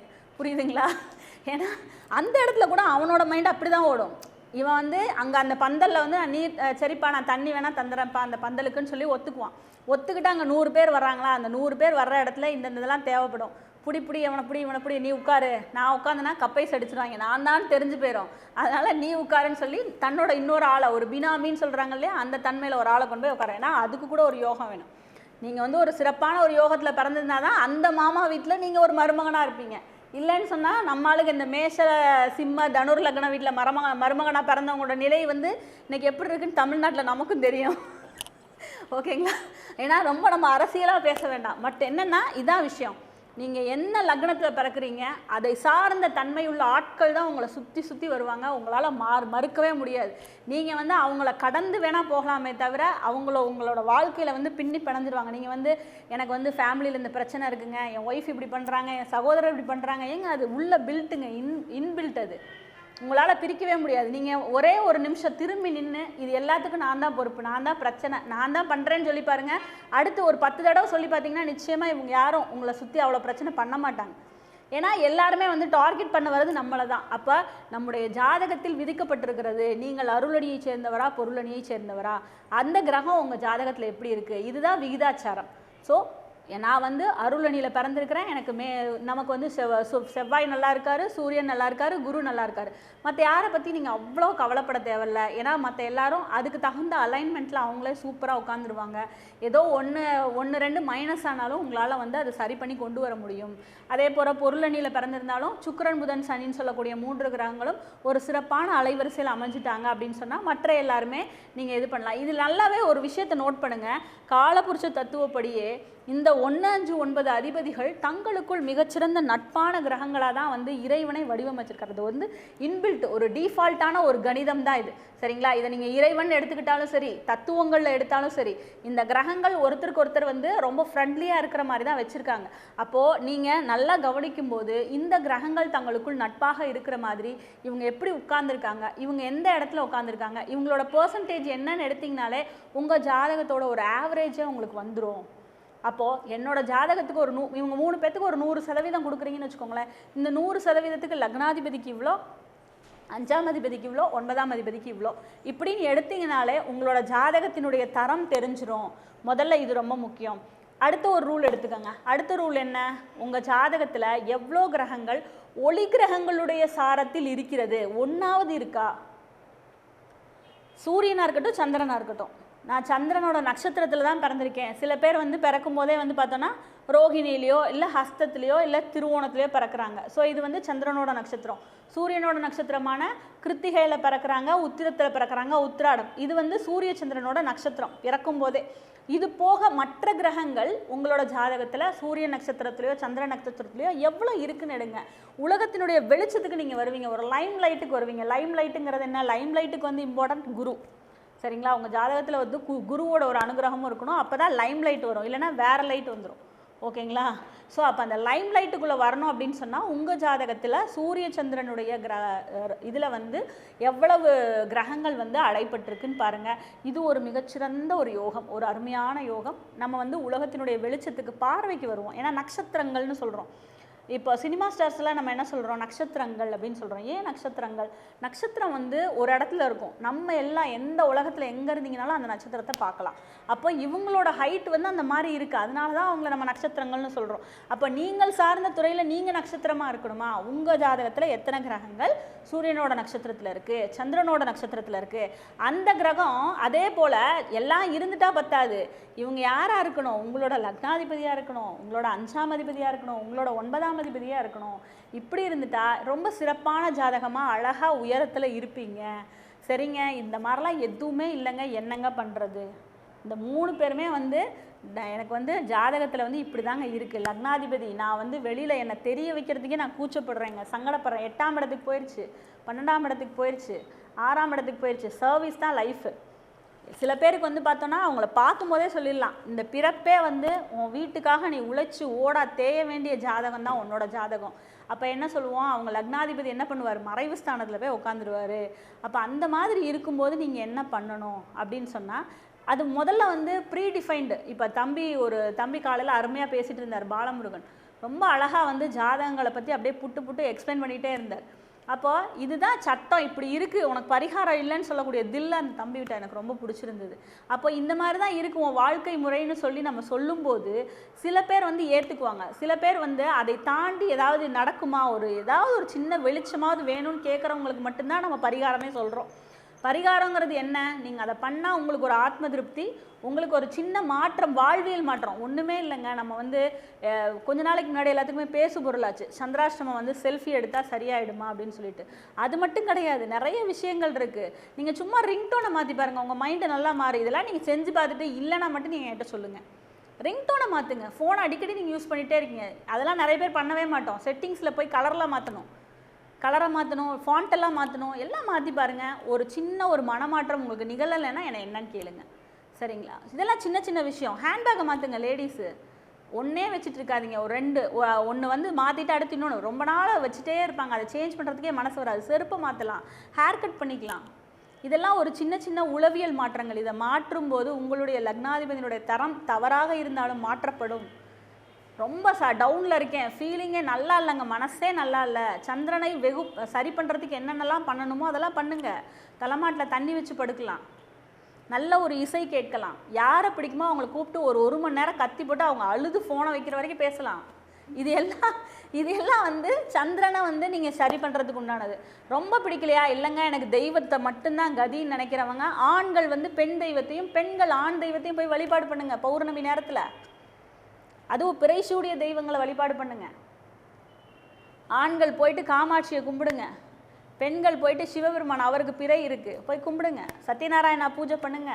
சத்யநாராயணா பூஜை எப்படி பண்ணணும் அப்படிங்கிற அந்த விரத மகிமை நிறைய பேர் இப்போ நம்ம பண்ணுறது என்னென்னா, அவசர காலத்தில் நிறைய பேர் விரதம் கடைப்பிடிக்கிறாங்க. எங்கள் பாட்டி கூட சோமவார விரதம் இருப்பாங்க, திங்கக்கிழமை விரதம் இருப்பாங்க. அது வந்து யார் விரதம் இருக்கிறாங்களோ அவங்கக்கிட்ட ஒரு ரக்ஷை வாங்காமல் தயவுசெய்து அந்த விரதத்தை புக்கில் படிச்சுட்டுலாம் இருக்காதீங்க, தப்பு. நம்ம எப்படி ஒரு வித்தையை வந்து குரு கற்றுத்தர்றாரோ அது மாதிரி விரதம் இருக்கிறவங்க யார் நம்முடைய சந்ததியில் முன்னாடி விரதம் இருக்காங்களோ அவங்கக்கிட்ட ஒரு கங்கணம், ஒரு கயிறு வாங்கி கட்டிக்கோங்க. இல்லையா ஒரு கோயில் குருக்கள்கிட்ட போயிட்டு ஒரு 51 ரூபாய் காணிக்கையை வச்சு அந்த இதை எடுத்துக்கோங்க. அதுக்கப்புறம் வந்து விரதத்தை முறையாக கடைப்பிடிங்க. இன்னும் அந்த விரதத்துக்கு இன்னும் நிறைய ரூல் இருக்குது. அந்த ரூலெல்லாம் சொன்னோன்னா தலை சுற்றிடும். நிறைய பெண்கள் வந்து கணவரை மதிக்கிறதே கிடையாது. கணவனுடைய அனுமதி இல்லாமல் விரதம் இருந்தால் அந்த விரதத்துக்கு பலனே இல்லைன்னு சொல்லுது சாஸ்திரம். எத்தனை பேர் வந்து வீட்டில் வந்து கணவன்கிட்ட வந்து இன்றைக்கி வெள்ளிக்கிழமை, இன்றைக்கி சனிக்கிழமை, அந்த மாதிரி நிறைய ரூலெல்லாம் பேசுவாங்க. கணவன் வந்து ஒத்துக்காத எந்த ஒரு விஷயத்தையும் ஒரு பொண்ணு பண்ண முடியாதுங்கிறது சாஸ்திரம். இன்றைக்கி வந்து நம்ம அதை பேசணுன்னா பெண்ணடிமைத்தனம்னு போயிடுவாங்க. அது விஷயம் கிடையாது, என்னோட விஷயம் அது கிடையாது. சாஸ்திரத்தில் என்ன சொல்லியிருக்குங்கிறத மட்டும் கன்வே பண்ணுறது மட்டும் தான் வந்து. இது வேணுங்கிறவங்க எடுத்துக்கோங்க, வேணாதவங்க தயவுசெய்து கடந்து போயிடுங்க. ஏன்னா ஒரு விஷயம் ராவாக என்ன இருக்கோ அதை வந்து நீங்கள் அதை ஆராய்ச்சி பண்ணி ஏன் அப்படி சொன்னாங்கன்னு வேணால் எடுத்து பாருங்கள், ஓகேங்களா? இது ஏன் அப்படி சொல்லியிருப்பாங்க அப்படிங்கிறத நீங்கள் யோசித்து பார்க்கலாமே தவிர இதுக்கு மாற்று கருத்துகள் அப்படிங்கிறது எந்த காலத்துலேயுமே இல்லை. ஏன்னா எந்த ஒரு விஷயத்துக்குமே ஒரு எதிர்மறையான ஒரு விஷயங்கள் நடந்துக்கிட்டே இருக்கும் இந்த உலகத்தில். அப்போ நம்ம வந்து சொல்கிற விஷயத்துக்குமே அப்படி தான். நீங்கள் உங்கள் பேசுகிற உங்களோட வார்த்தை எப்பயும் ஜெயிக்கணும். உங்களோட 2ஆம் அதிபதி நல்லா இருக்கணும். உங்கள் 2ஆம் அதிபதிக்கு இன்னொருத்தரோட 2ஆம் அதிபதி வந்து இப்போ உதாரணத்துக்கு உங்களுக்கு வந்து செவ்வாய் தான் 2ஆம் அதிபதினு வச்சுக்கோங்க, அடிச்சு பிடிச்சி பேசிகிட்டே இருப்பீங்க. யார் என்ன சொன்னாலும் பரவாயில்லன்ற அளவுக்கு அந்த போல்ட்னஸ் வந்து இயற்கையாகவே வந்துடும் செவ்வாய் 2ஆம் அதிபதியாக வரும்போது. இந்த செவ்வாய் மேஷ செவ்வாயா விருச்சிக செவ்வாயான்னு பார்க்கணுமா இல்லையா? மேஷ செவ்வாய் எப்படி பேசுவார், டப்புன்னு அடிச்சுட்டு தான் பேசுவார், புரியுதுங்களா? அப்போ இந்த செவ்வாயுடைய கிளாசிஃபிகேஷன் நமக்கு வந்து விருச்சிக செவ்வாயாக இருந்து ஆப்போசிட்டில் இருக்க ஆள் மீன லக்னமாக இருந்து மேச செவ்வாயாக இருந்தால் அவங்க என்ன பண்ணுவாங்க, நம்மளை விட தாம் தூம்னு பேசுவாங்க. அந்த இடத்துல நம்ம தெரிஞ்சு என்ன பண்ணிக்கணும், சைலண்ட்டாக இருக்கணும். நீங்கள் எவ்வளோ வேணால் காமெடி பண்ணலாம், எவ்வளோ வேணால் ஜோக் பண்ணலாம். நீங்கள் பண்ணுற ஜோக்கு ஆப்போசிட்டில் இருக்கிறவங்க சிரிக்கணும். உங்கள் புதனும் அவங்க புதனும் ஒரே மாதிரி நல்ல ஒரு தன்மையில் இருக்கணும். முதல்ல உங்கள் ஜாதகத்தில் புதன் நல்லா இருந்தால் தான் ஒரு சிரிக்கிற காமெடியே பண்ணுவேன். இல்லைனா என்ன பண்ணுவாங்க, பாடி ஷேமிங் பண்ணிட்டு இருப்பாங்க. நிறைய பேர் பார்த்தோன்னா நீ கருப்பாக இருக்கா, நீ குண்டாக இருக்கா, நீ ஒல்லியாக இருக்கா, இது ஃபுல்லாக பாடி ஷேமிங். இந்த பாடி ஷேமிங் காமெடி பண்ணுறவங்க பூரா பாருங்கள், அந்த புதன் வந்து சரியான ஒரு அலைவரிசையில் இருக்காது. அவங்க அந்த புதன் வந்து ஒரு பகை வீட்லேயோ இல்லை ஒரு தேவையில்லாத ஒரு பிரச்சனைக்குள்ள அமைப்புலையோ வந்து பாவக்கத்திரிலையோ உட்காந்துருக்கும். அவங்க தான் பாடி ஷேமிங் பண்ணி அதை காமெடி நினச்சி அவங்களும் சிரித்து நம்மளை சிரிக்கணும்னு நினைப்பாங்க. ஓகேங்களா? அப்போ மேக்ஸிமம் வந்து இந்த மாதிரி நீங்கள் ஒரு கிரகம் வந்து எப்படி இருக்கணும் அப்படிங்கிறதுக்கு தான் நான் இப்போ கிளாஸிஃபிகேஷன் கொடுத்துட்ருக்கேன். அப்போ நம்மளோட ஜாதகத்தில் சூரியன் சந்திரனுடைய நட்சத்திரங்களில் நிறைய கிரகங்கள் உட்காரும்போது நம்ம நிச்சயமாக ஒரு யோக ஜாதகமாக நம்ம ஜாதகம் வந்து ப்ரொமோட் ஆகிருக்கும். ஸோ வெளிநாட்டு யோகம்னு சொல்கிறோம். வெளிநாட்டு யோகம் என் ஜாதகத்தில் இருக்கா? முதல்ல வந்து இன்றைக்கி நமக்கு என்ன தேவை? கல்யாணம் சிறப்பாகும். சின்ன வயசுலேயே வந்து நல்லா படிக்கணும், அடுத்து கல்யாணம் ஆகணும், அதுக்கடுத்து குழந்தைங்க பெற்றுக்கணும், அதுக்கப்புறம் செட்டில் ஆகணும். இதுதான் ஒரு சராசரி ஒரு ஃபேமிலி மேனாக இருக்கக்கூடிய ஒரு நம்ம இந்திய குடும்பங்களுடைய, தமிழ்நாட்டு குடும்பங்களுடைய ஒரு ஒரு எழுதப்படாத ஒரு விதி. அவங்க வீட்டில் எல்லாமே வரிசையாக அழகாக நடந்துச்சுன்னா என்ன பண்ணுவாங்க, கண்ணு போட்டு குமிச்சிருவானுங்க. இவனுங்கெல்லாம் என்ன பண்ணுறானுங்கன்னு தெரில, எப்படி சம்பாதிக்கிறாங்கன்னே தெரில. எல்லாத்துக்கும் அந்த பையனுக்கு காலகாலத்தில் கல்யாணம் ஆயிடுச்சு, குழந்தை பிறந்துருச்சு, ஃபஸ்ட்டு ஒரு பொண்ணு பிறந்துச்சுங்க, அப்புறம் ஒரு பையன் பிறந்துச்சுங்க, நான் அடுத்து சின்ன பையனுக்கு திடீர்னு கல்யாணம் ஆயிடுச்சுங்க அப்படின்னு அதை பக்கத்து வீட்டுக்காரன் வந்து என்ன பண்ணுவான், பொறாமையோடு நோக்குவான். அப்போ நல்லா நடந்தாலும் அதில் ஒரு பிரச்சனை இருக்குது, நடக்கலைனாலும் அதையும் பேசிகிட்டு இருப்பாங்க. ஆனால் நம்ம அவங்கள கண்டுக்கக்கூடாது. பேசிக்காக வந்து என்னென்னா நம்ம பாட்டுக்கு நம்ம வேலை என்னவோ அதை பார்த்துட்டு இறைவன் விட்டு வழின்னு போய்கிட்டே இருக்கணும் மேக்ஸிமம். இல்லாமல் இந்த மாதிரி பேசுகிறவங்களுக்கு நம்ம நின்று கொட்டினீங்கன்னு வச்சுக்கோங்க, அவ்வளோதான், நைட்டு நீங்கள் உங்களால் தூங்க முடியாது, அந்த மாதிரி ஆக்கி விட்டுருவாங்க. அப்போது ஒரு ஜாதகத்திற்கு அந்த பருவ காலத்தில் படிப்பு ரொம்ப அவசியம். அப்போ படிப்பு சிறப்பாக இருக்கா, புதன் நல்லா இருக்காரா, 4ஆம் இடம் நல்லா இருக்கா, வித்யாஸ்தானம் நல்லா இருக்கா, அம்மா அப்பா நல்லா இருக்காங்களா, சூரிய சந்திரன் நல்லா இருக்கா, உங்கள் லக்னம் 5, 9 இதெல்லாம் எப்படி இருக்குது, நல்லா சிறப்பாக இருக்கும். இதில் ஒரு முக்கியமான வெகு வெகு வெகு முக்கியமான ஒரு விதி இருக்குது. அது என்னன்னு கேட்டால், இந்த கிரகங்கள் நல்லா இருக்கணும்னு சொல்லிட்டோம், ஆனால் முக்கியமான ஒரு விஷயம் இருக்குது. அதுக்கு பேர் தான் சம்பவ நிர்ணயம். சொல்லுவோம்ல, தரமான சம்பவம் இனிமே தான் காத்திருக்குன்னு சொல்லுவார் தலைவர் அழகா.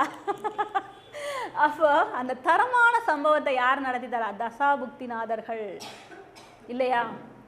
அப்போ அந்த அருமையான தசாபுக்திநாதர்கள் வந்து நம்ம லக்னாதிபதிக்கு ஒரு கோயின்சைட் ஆகக்கூடிய ஒரு நட்பு கிரகங்களாக இந்த 1, 5, 9 திசைகளோ இல்லை அடுத்தடுத்த திசைகள் நட்பு திசைகளோ இல்லை பிரச்சனை இல்லாமையாவது இருக்கணும். ஏன்னா லைஃப்பில் பிரச்சனை கண்டிப்பாக வரும், ஆனால் பிரச்சனை மட்டுமே லைஃபாக வரக்கூடாதுல்ல.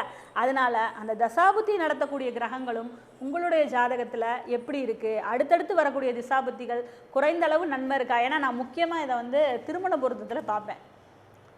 திருமண பொருத்தத்தில் வந்து பார்க்கும்போது அடுத்தடுத்து வரக்கூடிய திசைகள் இவங்களை எவ்வளோ தூரம் வந்து இந்த லைஃப்பில் வந்து மேட்ச் பண்ணி வைக்கும், இவங்க இதை விட்டு வெளியில் அடிச்சுக்காமல் பிரியாமல் இருப்பாங்களா அப்படிங்கிறது ரொம்ப இம்பார்ட்டன்ட். அப்போ இந்த திசா புத்திக்கு முக்கியத்துவம் கண்டிப்பாக கொடுக்கணும். அடுத்தடுத்து திசை புத்தி நடத்தக்கூடிய கிரகங்கள் வந்து எப்படி இருக்காங்க அப்படிங்கிறத பார்த்து அவங்க வந்து உங்களுடைய லக்னாதிபதி, பஞ்சமாதிபதி, பாக்கியாதிபதிக்கு நட்பு கிரகத்தெல்லாம் இருக்காங்களா, நட்பு தன்மையில் இருக்காங்களா, நல்ல ஒரு அமைப்பில் அவங்க நல்ல சாரம் பெற்று வலிமையாக உட்காந்துருக்காங்களா. சரி, இந்த கிரக வலிமையை எப்படி எடை போடுறது? நாம் அப்போ இருந்து சொல்லிகிட்டு இருக்கோம், நீங்கள் மேஷ லக்னமாக இருந்தால் இந்த கிரகம் எப்படி இருக்கும், கிரகம் எப்படி உட்காந்துருக்கணும், அதுதான் ரொம்ப முக்கியம். அப்போது முதல்ல வந்து ஒரு அருளணியை சேர்ந்த கிரகம் ஒரு செவ்வாயினே எடுத்துக்கிட்டால், செவ்வாயை வந்து நம்ம என்ன கிரகத்தில் லிஸ்ட்டில் வச்சுருக்கோம், அவர் வந்து ஒரு நைசர்கிக பாவர். அப்போ பாவர்கள் எந்த பாவகங்களில் அமர வேண்டும், இது இருக்கு இல்லையா? ஒரு பாவர் நைசர்கிக பாவராக இருக்கார், ஆனால் லக்ன சூப்பர் ஆகிட்டார். அப்போ இந்த இடத்துல தான் நம்ம வந்து என்ன பண்ணுவோம், புதுசாக படிக்கிறவங்க கன்ஃபியூஸ் ஆயிடுவாங்க. நான்லாம் படிக்கும்போது பல நாள் தூக்கமே இல்லை, ஓகேவா? ஸோ அதனால் பொதுவாக ஒரு ஜாதகத்தில் நைசர்கிக பாவராக இருக்கிறார், அவர் லக்ன சுபராக இருக்கிறாரு, அவர் எப்படி உட்காரணும். எப்பயுமே நல்ல ஒரு இது தெரிஞ்சுக்கோங்க, இந்த கோணாதிபதிகள் அப்படின்னு சொல்லக்கூடியவங்க வந்து பொதுவாக கோணத்தில் அமர்றது ரொம்ப சிறப்புன்னு சொல்லுவாங்க. முக்கியமாக இதில் கோண வீடு யாருக்கு சிறப்பு, குருவுக்கு சுக்கிரனை தவிர மற்ற யாருக்குமே அவ்வளவு சிறப்பு கிடையாது, சரிங்களா? என்னை பொறுத்தளவு இது நம்ம பாயிண்ட், மற்ற எல்லாரும் எப்படியோ அதை பேசிக்கோங்க. கோண வீடுகளில் அமர்வது குருவுக்கும் சுக்கிரனுக்கும் ஒரு நல்ல அமைப்பு. ஏன், இவங்க ஏதோ ஒரு கோணத்தில் உட்காரும்போது மற்ற 2 கோணங்களை வந்து சிறப்பாக வந்து என்ன பண்ணுவாங்க, பார்த்துக்குவாங்க. இதில் வந்து சுக்கிரனோட பார்வைங்கிறது வேறு. ஆனால் நாடி விதிப்படி இவங்க உட்காந்துருக்கிற அந்த வீட்டிலேருந்து 5ஆம் வீடுகளை வந்து கணக்கு எடுத்துக்குவாங்க. ஒரு ஒத்த திசைகளாக வரும். அந்த திசைகளில் சேரக்கூடிய கிரகங்கள் வந்து இவங்களோட கிரகத்தோட தன்மையோட கோயின்சைட் ஆகி போவாங்க. இப்போ குருவே வந்து ஒரு 5ஆம் வீட்டில் உட்காந்துருக்காரு. நம்ம வந்து ஜோதிட பழமொழியில் என்ன சொல்லுவோம், 5ல் குரு கெஞ்சினாலும் கிடைக்காதுன்னு சொல்லுவோம். இப்போ அந்த 5ஆம் இடத்துல உட்காந்துருக்கிற அந்த குரு என்ன பண்ணுவார், 9 பார்வை செய்வார். நல்ல சிறப்பான ஒரு கோயிலுக்கு போகக்கூடிய தரம் அவங்ககிட்ட இருக்கும். கோயிலுக்கு எங்கே போகிறது, மற்ற எல்லாத்துக்கும் ஹெல்ப் பண்ணுற தரம் அவங்கக்கிட்ட இருக்கும். அதே மாதிரி லக்னத்தையும் பார்வை செய்வார். மிக நல்ல மனிதராக இருப்பார். இன்னொரு பாயிண்ட்டு, இவங்க கேரக்டர் எப்படியோ அதை நீங்கள் செகண்டரியாக வச்சுக்கோங்க. ஆனால் இவங்க வந்து என்ன பண்ணுவாங்க அப்படின்னு கேட்டால், யாரையும் கெட்டு போகணுன்னு நினைக்க மாட்டாங்க மனசார. அவங்ககிட்ட ஒரு நல்ல குவாலிட்டி இருக்கும். யாரையும் மனசார அவங்க கெட்டு போகணுன்னு நினைக்க மாட்டாங்க. எவ்வளோ பெரிய பிரச்சனைகள் இவங்க ஜாதகத்தில் வந்தாலுமே இவங்க என்ன பண்ணுவாங்க, காப்பாற்றப்படுவார்கள். அப்போ இதுதான் இந்த குரு இந்த 5ஆம் இடத்துல ஒரு கோண வீட்டில் வந்து உட்கார்றது வந்து ரொம்ப சிறப்பு. பொதுவாக பாவகிரகங்கள் எப்படி உட்காரணும், இவங்க வந்து எங்கெங்கெல்லாம் உட்காரலாம் அப்படிங்கிற ஒரு ரூல் இருக்குது. அப்போ பாவகிரகங்கள் பொதுவாக வந்து இந்த 3ஆம் இடம், 6ஆம் இடம், 10ஆம் இடம், 11ஆம் இடம்னு சொல்லக்கூடிய உபஜய வீடுகளில் போய் உட்காரும்போது இந்த பாவகிரகங்களுடைய வலிமை வந்து நல்லா இருக்குது. இதிலே இன்னொரு ரூலும் இருக்குது, இந்த சுபகிரகங்கள் வக்ரம் அடையக்கூடாது. ஏன் வக்ரம் அடையக்கூடாது, வக்ரம் அடைஞ்சால் என்ன பண்ணுவாங்க, திசாபுத்தி நடத்தும்போது ஸ்டார்டிங்கில் சூப்பராக கொடுத்துட்டு திசை புத்தி முடியும் போது எல்லாத்தையும் அப்படியே வலிச்சு வாரிட்டு போயிடுவாங்க. புரியுதுங்களா, ஒன்றுமே இருக்காது. நல்லா சிம்பிளாக துண்டோடு வெளில அனுப்பி விட்ருவாங்க.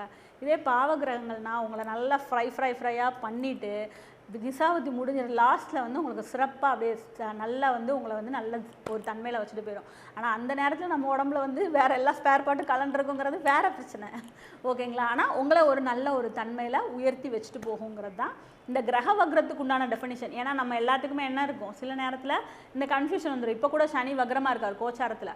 ஏன்னா அப்போ அந்த கிரகத்தை பற்றி பேசும்போது அந்த கிரக வக்ரம்ங்கிற விஷயமும் நம்ம மைண்டில் வரணும். கிரக வக்ரம்ங்கிறது என்ன, நத்திங் பட் எல்லா கிரகமுமே சூரியனுடைய ஒளியை வாங்கி தான் என்ன பண்ணுது, ரெஃப்ளெக்ட் பண்ணுது.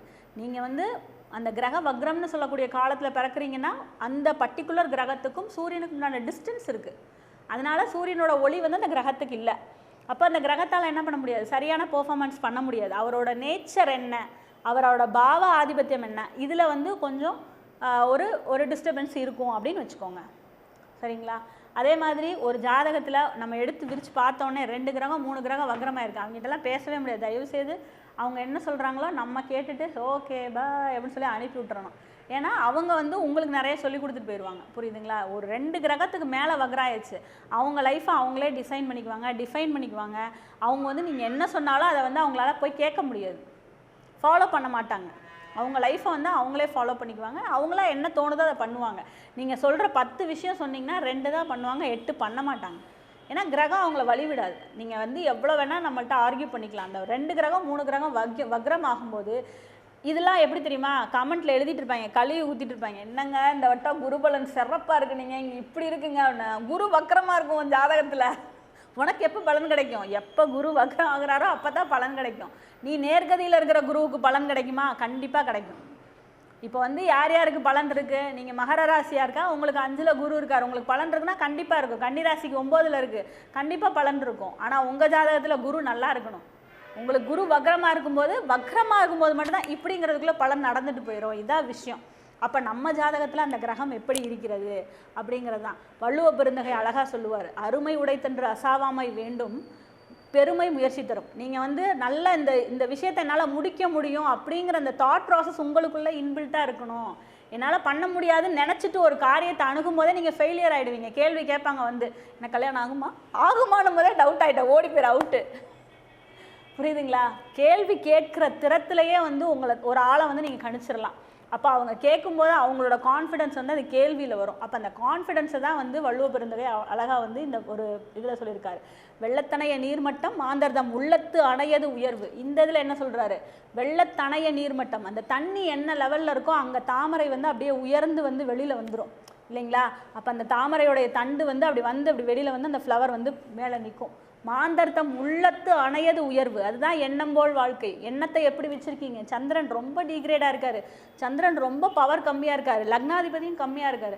ஆளே சைலண்ட்டாக தான் இருப்பாங்க, யாரு கூடயும் மிங்கிள் ஆக மாட்டாங்க, இருட்டை விரும்புவாங்க, லாக் பண்ணிக்குவாங்க, பேச மாட்டாங்க. அப்போ அவங்கள வந்து வெளியில் கொண்டு வரதுக்கு நிறைய முயற்சிகள் பண்ணணும். அவங்கள மாதிரியே இருக்க ஒரு பேஷண்ட்டு தான் உள்ளே போய் அவங்க கூட பேசணும், ஓகேவா. ஸோ அப்போ மாந்தர்த்தம் உள்ளத்து அணையது உயர்வு என்ன? சரிங்க, எனக்கு இப்படி தான் இருக்குது, சந்திரன் வீக்காக இருக்குது, எனக்கு ப்ராப்ளமாக இருக்குது. அப்போ தயவு செய்து உங்களை சரியாக முறைப்படுத்தக்கூடிய பயிற்சிகளை மேற்கொள்ளுங்கள். யோகா பண்ணுங்க, சத்சங்கம் கேளுங்க, ஏதாவது இறைவனை பற்றிய நாமாவளிகளை கேளுங்க, 2 பாட்டு நீங்களாக சுவாமியை பற்றி பாடுங்க, நீங்களாக வந்து ஒரு நல்ல ஒரு சிரிக்கக்கூடிய ஒரு மனிதர்கள் இருக்கக்கூடிய இடத்துக்கு போங்க. எப்போ பார்த்தாலும் அழுது வடிகிற படங்களை பார்த்துட்டு இருக்காதீங்க. உங்களுக்கு எப்படி நல்ல ஒரு சில பேர் என்ன பண்ணுவாங்க, யூடியூப்பில் பார்த்தீங்கனாலே லக்ஷ்மி ராமகிருஷ்ணன் தான் வந்துகிட்டே இருப்பாங்க. ஒரு பஞ்சாயத்துல நீங்கள் ஒரு வேறு ஒன்றும் வேண்டாம், யாரை வேணா இருங்க, யூடியூப் போய் ஓப்பன் பண்ணி பாருங்கள். இவங்க என்ன ஹிஸ்ட்ரி பார்த்துருக்காங்கனாலே அவனோட கேரக்டர்னா அவன் என்ன லக்னன்றதை பிடிச்சிடலாம் இல்லைங்களா? அப்போ அந்த யூடியூப் ஹிஸ்ட்ரி இப்போ ஃபேஸ்புக்கு கூட என்ன பண்ணுறான், உங்கள் மைண்ட் என்ன, நீங்கள் என்ன தேடுறீங்க. நான் வந்து சூப்பர் சிங்கராக பார்த்தேன்னா எனக்கு சூப்பர் சிங்கராக விட்டுட்டே இருப்பான், புரியுதுங்களா? அப்போ நீங்கள் என்ன உங்களோட மைண்ட் எங்கே செலுத்துறீங்க அப்படிங்கிறத அவன் அங்கே கேட்ச் பண்ணிடுறான். எல்லாத்துலேயும் என்ன பண்ணுறானுங்க, நீங்கள் ஒரு ஆப்பை டவுன்லோட் பண்ணும்போதே உங்களை கேட்ச் பண்ணிடுறான் அவன். நீ என்னோட இதே டவுன்லோட் பண்ணாலும் இதை அமுக்குக எல்லாத்தையும் அமுக்கி விட்டுருவான். சரிடா வச்சுக்கடா, கான்டாக்ட்ஸ் தானே வச்சுக்க எல்லாத்தையும். அப்போ நம்மளோட பர்மிஷன் அவங்ககிட்ட கொடுத்துட்றோம். கொடுக்கும்போதே என்ன ஆகும், நம்மளோட அந்த மைண்ட் என்ன நினைக்குதுங்கிற கண்ட்ரோல் கூட அவனுக்கு போயிடும். அப்போ அதில் வந்து அவன் லிஸ்ட் அவுட் பண்ணிகிட்டே இருக்கான். அப்போ அதிலே தெரிஞ்சிடும் நம்மளோட மைண்டு எதை நினைக்குதுன்னு. அப்போ நம்ம மைண்டு சரியாக இருந்ததுன்னா நமக்கு வந்து சந்திரனை பற்றி தேவையில்லை. நீங்கள் வந்து ரொம்ப ஜாலியான பர்சனாக இருக்கீங்க, உங்களுக்கு தேவையே இல்லை. நான் ரொம்ப டீக்ரேடாக இருக்கீங்க, எனக்கு எதுவுமே நடக்க மாட்டேங்குது அப்படின்னா மட்டும் அவங்க தயவுசெய்து உங்களை சந்திரனை முறைப்படுத்தக்கூடிய பயிற்சிகளை மேற்கொள்ளுங்கள். நவகிரகங்களுமே என்ன அலைன்மெண்ட்டில் இருக்கணும். இப்போது எக்ஸாம்பிளுக்கு துலா லக்னத்துக்கு குரு கொடும்பாவின்னு சொல்கிறோம். குருவோட திசை வந்துச்சுன்னா அவ்வளோதாங்க உங்களை முடிச்சிருங்க அப்படின்ற அளவுக்கு சொல்கிறோம். இந்த குருவே ஒரு நல்ல தன்மையில் உட்காந்துட்டாருன்னா அதான் யோக ஜாதகம். எப்படி உட்காரலாம், குரு எங்கே உட்காந்தாலும் கொல்லுவாருன்றோம், குரு எங்கே உட்காந்தாலும் சாவடிப்பார், எங்கே உட்காந்தா நல்லா இருக்கும். குரு துலா லக்னத்துக்கு 11ஆம் இடமான பாதகஸ்தானத்தில் பூர நட்சத்திரம் 1ஆம் பாதத்தில் உட்காந்து வர்க்கோத்தமம் நவாம்சத்துலேயும் அந்த இடத்துல உட்காரும் போது சிறப்பான பலன்களை கொடுப்பாருங்க. எத்தனை ஜாதகம் வேணால் பார்த்துக்கோங்க, இந்த ரூல் அப்ளை ஆகும். அப்போது ஒரு பாவி கூட, லக்ன பாவி கூட ஒரு சிறப்பான ஒரு அமைப்பில் உட்காரது மட்டும்தான் யோக ஜாதகம். வேற ஒன்றும் பெரிய யோகமெல்லாம் இல்லை. நீங்கள் சிம்பிளாக ஜாதகம் பார்த்துக்கிட்டோம் அப்படின்னு சொன்னால் எந்த விதமான கன்ஃபியூஷனுமே இல்லை. உங்கள் ஜாதகத்தில் எல்லார் ஜாதகத்துலேயுமே யோகம் இருக்குது. யோகம் செயல்படக்கூடிய காலம் உங்களுக்கு எப்போ வரும், இதுதான் விஷயம். முக்கியமாக 1, 5, 9 அதிபதிகளுடைய திசா புத்திகள் வரும்போது நீங்கள் ரொம்ப சிறப்பான ஒரு வெளிச்சத்துக்கு வருவீங்க. மோசமான காலகட்டங்களில் நீங்கள் வெளிச்சத்துக்கு வர மாட்டீங்க. அதுதான் நம்ம சில பேரை பார்ப்போம், ஏங்க அவங்க எவ்வளோ டேலண்ட் தெரியுமா, வெளியிலே வரலைங்க, அவங்க வெளியிலே வர முடியலைங்க, அவங்க வந்து அவங்களோட ஏன்னா அவங்க சர்க்கிம்ஸ்டன்சஸ் அவங்கள லாக் பண்ணும். இதை மீறி வெளியில் வந்துக்கிட்டே இருக்கவங்க ஜாதகம் யோக ஜாதகமாக தான் இருக்கும். டைமே மோசமாக இருந்தாலும் ஒருத்தன் நல்லா தெரியுறான், அவனோட புகழ் என்ன, அவன் வந்து என்ன லெவலில் வர்றான், அவனோட புகழ் நல்ல புகழா இல்லை அவன் வந்து டீஃபேம் ஆயிருக்கானா, இந்த 2 விஷயந்தான். ரொம்ப நல்ல ஃபேம் அப்படின்னு சொல்லும்போது அவனோட நல்ல ஒரு திசை ஓடிட்டுருக்கும். அவனோட டீஃபேம்னு சொல்லும்போது ஒரு மோசமான திசை, அவன் ஏதோ ட்ரை பண்ணி ஃபெயிலியூர் ஆகிறான், இவ்வளோதான் விஷயம். அந்த தொழில் செய்கிறதுலாம் அப்படி தான். நான் வந்து உங்களை முன்னாடியே பார்த்துருக்கலாம் அப்படின்லாம் சொல்லுவாங்க, அதெல்லாம் கிடையாது. நீங்கள் மோசமான ஆள்கிட்ட மாட்டணுங்கிறது உங்கள் விதி. மோசமான ஆள்கிட்ட மாட்டினா தான் நீங்கள் நல்ல ஆளே தேடி வருவீங்க. அப்போ தானே நீங்கள் ஃபில்டர் பண்ணுவீங்க. கேள்வி கேட்கும் போதே என்ன பண்ணுவாங்க, நம்மளை வந்து ஒரு வழி பண்ணி விட்ருவாங்க. இப்போல்லாம் வந்து யூடியூப்பை திறந்துட்டு வந்தோடனே என்னுடைய கருணநாதன் யார், இருங்க வெயிட் பண்ணுங்க, அவசரப்படாதீங்க, என்னுடைய யோகி யார், எங்கள் மேடம் யோகி வந்து இங்கே பார்த்தீங்கன்னா ஒரு 3ஆம் இடத்துல உட்காந்துருக்காரு, யோகம் வேலை செய்யுமா, இருப்பா. ஏன்னா அந்த அளவுக்கு வந்து டெக்னிக்கல் ஆகிட்டாங்க மக்கள். நான் யாரையும் வந்து குற்றம் குறை சொல்ல விரும்பலை. தயவு செய்து ஜாதகத்தை மீறின நிறைய விஷயங்கள் இருக்குது. உங்களுடைய பூர்வ புண்ணியம், நீங்கள் வந்து என்ன பண்ணிட்டு வந்தீங்க போன பிறவி, அதோட பேலன்ஸ் தான் இது. இந்த இடத்துல வந்து கர்மா தியரியை கம்பல்சரியாக நீங்கள் எடுத்து தான் ஆகணும். நீங்கள் போன பிறவியில் இப்போ இந்த பிறவியில் யார்ட்டையா ஒரு தட்டை அடி வாங்குறீங்கன்னா நீங்கள் போன பிறவியில் அவனை வெளுத்திருப்பீங்க. அதனால தான் இப்போ வந்து ஒரு அடி வாங்குறீங்க. நீங்கள் இது வந்து இல்லாமல் இது நடக்கவே நடக்காது. உங்களை சுற்றியுள்ள ஆட்களும் சரி, உங்கள் ஃபேமிலி மெம்பர்ஸும் சரி, நீங்கள் வந்து ஒரு கணவன் மனைவியாக இருக்கோம், நம்மளை வந்து அவங்க ஃப்ரை பண்ணிகிட்டு இருக்காங்க, நம்ம அவங்கள போன பிறகு என்ன பண்ணியிருப்போம், வச்சு செஞ்சுருப்போம். அதனால தான் இப்போ ஃப்ரை பண்ணுறாங்க. இதை உணர துவங்கிட்டாலே நிறைய இடங்களில் வந்து என்ன பண்ணிடும், பிரச்சனை வந்து லைட் ஆகிடும், ரொம்ப பெரிய பூதாகாரமாக ஆகாது. நிறைய நேரத்தில் வந்து இது நம்ம உணர தயங்கும் போது தான் இந்த இடம் என்ன செய்யுது, யோகம் வந்து பங்கம் ஆகிடுது. இதான் விஷயம். அதே போல் அதுக்காக நான் வந்து என்ன சொல்கிறேன், நீங்கள் இயேசுநாதர் மாதிரி இந்த கண்ணத்தை காமிச்சிட்டு இந்த கண்ணத்தையும் காமிச்சிட்டு தான் இருக்கணும் அப்படிங்கிறது வந்து என்னோட ஒரு நோக்கம் கிடையாது. நான் என்ன சொல்ல வரேன்னா, நீங்கள் எந்த ஒரு விஷயமா இருந்தாலும் உங்களுடைய ஜாதகத்தில் அது ஆல்ரெடி நிர்ணயம் பண்ணப்பட்ட விஷயம்தான். அதை வந்து ஏற்றுக்கொள்ள பழகணும். ஒன்று வந்து அதை உடைக்கிறதுக்கு என்ன வழி இருக்குது? ஏன்னா எல்லாத்துக்குமே வந்து என்ன ரூல் இருக்குது? சாமதான பேத தண்டம். எல்லா வழிகள்லையுமே முயற்சி பண்ணி பார்க்கணும். முயலலைன்னும் போது தான் இறை சக்தி உங்களுக்கு வந்து கை கொடுக்கும். அதுக்கு தான் ஒரு அழகாக ஒரு கதை சொல்லுவாங்க. நான் வந்து ஒரு ஆள் வந்து ரொம்ப இறை பக்தியில் மிஞ்சினவன். அவன் வந்து என்ன பண்ணுறான், இந்த மாதிரி வயநாட்டில் இப்போ தண்ணி போயிட்டுருக்கு இல்லையா, அது மாதிரி போயிட்டு இருக்கும்போது அவன் வெயிட் பண்ணுறான், ஒரு சாமி வந்து என்னை காப்பாற்றுவார் அப்படின்னு சொல்லி. சுவாமி காப்பாற்றுவார்னு சொன்னோடனே அடுத்து வந்து ஒரு பெரிய ஒரு போட்டில் ஒரு 100 பேர் பக்கம் வர்றாங்க. வந்து வாடா நாங்கள் கூட்டு போகிறோம்டா வாடான்னு சொன்னால், இல்லை எனக்கு சுவாமி வருவார், நான் போன்னு சொல்கிறான். சரி, தண்ணி வந்து இடுப்புக்கு வந்துருச்சு. இவன் என்ன பண்ணுறான், ஒரு மரத்தோட கீழே ஏறி உட்காந்துட்டான். உட்காந்துட்டு இப்போயும் வந்து முருகா வா முருகா முருகான்னு பாட்டு பாடிட்டே உட்காந்துருக்கான். அடுத்து ஒரு வண்டி வருது, அடுத்து ஒரு போட்டு வந்து அதுவும் வருது, வந்து கூப்பிடுறாங்க. அதில் ஒரு கம்மி பேர் தான் இருக்காங்க, லேடிஸ்லாம் இருக்காங்க. இப்போ வாப்பா வந்துருப்பா இறங்குப்பான்னு சொல்கிறாங்க. ஐயோ இல்லைண்ணா, இவன் இருந்தானா அடுத்து இவன் போட்டே உடஞ்சிடும். அதனால் இவன் பண்ணுறான், கூப்பிட்டு பார்த்துட்டு ரிலேஷன்லாம் இருக்கான், கத்துறானுங்க, வந்துருடானது. இல்லை முருகர் வருவார், மயில் வாகனத்தை எடுத்து கொண்டு வருவார், வெயிட் பண்ணுறேன் நான், போயிடுறான். அடுத்து 3ஆவதாக வந்து ஒரு வண்டி வருது. அப்போ வந்து இவன் கழுத்துக்கு வந்துருச்சு தண்ணி. 3ஆவதாக வர வண்டியிலே என்ன பண்ணுறாரு, ஐயா முருகர் தான் வரணும், நீங்கள்லாம் கிளம்புங்கன்றார். அப்புறம் முழுகியே போயிட்டான், மேலோகத்துக்கு போயாச்சு. போய் இப்போ முருகர்கிட்ட கேட்குறான், நான் உன்னை எவ்வளோ நம்பினேன், நீ வரவே இல்லாட மூதேவி, 3 தடவை வந்தது நான் தான், உன்னை காப்பாற்றுறதுக்காக நானும் 3 வாட்டி ஆளை அனுப்பி விடுறேன், நானே நேராக இறங்கி வந்தேன்னா முடியுமாடா, எனக்கு இங்கே நிறைய சோழி இருக்குன்றாரு முருகர். ஏன்னா தெய்வம் வந்து மனுஷரூபேனாம், ஓகேவா? தெய்வம் வந்து நேராக வராது, உங்களுக்கு ஒரு வாய்ப்பு வருது, அதுதான் தெய்வம். நீங்கள் வந்து இப்போ இன்றைக்கி யூடியூப்பில் வந்து நிறைய பேர் அந்த கோவிட் டைமில் ஜோதிடர்கள் வந்து நேராக தேடி போனோமா? கோவிட் டைமில் பெரிய ஆளுங்களை வந்து எல்லாருக்குமே தெரியும். கோவிட் டைமில் பெரிய ஆளுங்க ஆனவங்க எவ்வளோ பேர் யூடியூப்பில் வந்து லேக்ஸ் கணக்கில் வியூஸ் போச்சு, எவ்வளோ பேர் சம்பாதிச்சாங்க. இவங்க பூரா பாருங்கள், இவங்க ஜாதகத்தில் ராகுலாம் வேறு லெவலில் ரீச் ஆகிருக்கும். இவங்க ஜாதகத்தில் எல்லாருக்குமே ராகு ரொம்ப நல்லா இருக்கணும், அப்போ தான் இவங்களால ரீச் ஆக முடியும். உங்களுக்கு எனக்கு ஏன் வரல? நம்ம ஜாதகத்தில் ராகு என்ன பண்ணிட்டாரு, வீக் ஆகிட்டாரு, ஓகேவா? இந்த ராகுவோட வீக்னஸ் அப்படிங்கிறது வந்து இயற்கையாக இன்னொரு விஷயம் சொல்லி கொள்ளப்படுகிறேன். ராகுங்கிறவர் யார்? உங்களுடைய மூதாதையர், உங்களுடைய அப்பாவோட ஃபேமிலியில் இருக்கிற ஒரு தாத்தா பாட்டி, அவங்க தான் இந்த ராகு. கேத்துங்கிறவங்க யார்? உங்களுடைய தாயார் வழியில் இருக்கவங்க. அப்போ கேத்து நல்லா இருக்குது, ஞானம் நல்லா இருக்குது, உங்கள் தாயார் வழியில் இருக்க எல்லோரும் சிறப்பாக இருப்பாங்க. ராகு நல்லா இருக்குது, உங்களோட அப்பாவோட வழியில் இருக்கிற மூதாதையர்கள் ரொம்ப சிறப்பாக இருப்பாங்க, உங்களை நல்லா பார்த்துக்குவாங்க, ஓகேவா? அப்படி இருக்கவங்களால மட்டும்தான். இன்னும் எத்தனை குடும்பத்தில் வந்து தாத்தா அப்பா பையன் ஒரே ஃபேமிலியில் வாழ்ந்துட்டு இருக்காங்க, அவங்க ஃபேமிலியிலலாம் ரொம்ப பெரிய அளவில் பிரச்சனைகள் இருக்காது. தன்னோட வீட்டில் ஒரு தாத்தா இருக்காங்க, அப்பா இருக்காங்க, குழந்தை இருக்குது, அந்த இடத்துலனா நிச்சயமாக அங்கே நிறைய பெரிய பிரச்சனைகள் ஒன்றும் வராது. அந்த பாரம்பரியத்தை மறந்து போகும்போது தான் பிரச்சனை வருது. அப்போ அந்த ராகு சிறப்பாக இருக்கணுங்கிற விஷயத்துக்காக அதை நான் சொல்ல வந்தேன். அப்போ நம்முடைய ஜாதகத்தில் ராகு கேதுக்களுக்கு அப்படிங்கிறதுக்கு ஒரு தனி அமைப்பே இருக்குது. அப்போ ராகு உட்கார்ந்துருக்கிற அந்த வீட்டதிபதி ரொம்ப சிறப்பாக இருந்தாலே என்ன செய்யும், ஜாதகம் ரொம்ப நல்லா இருக்கும். கேத்து உட்கார்ந்துருக்க வீட்டதிபதி ரொம்ப சிறப்பாக இருந்தாலே என்ன செய்யும், ஜாதகம் ரொம்ப நல்லா இருக்கும்.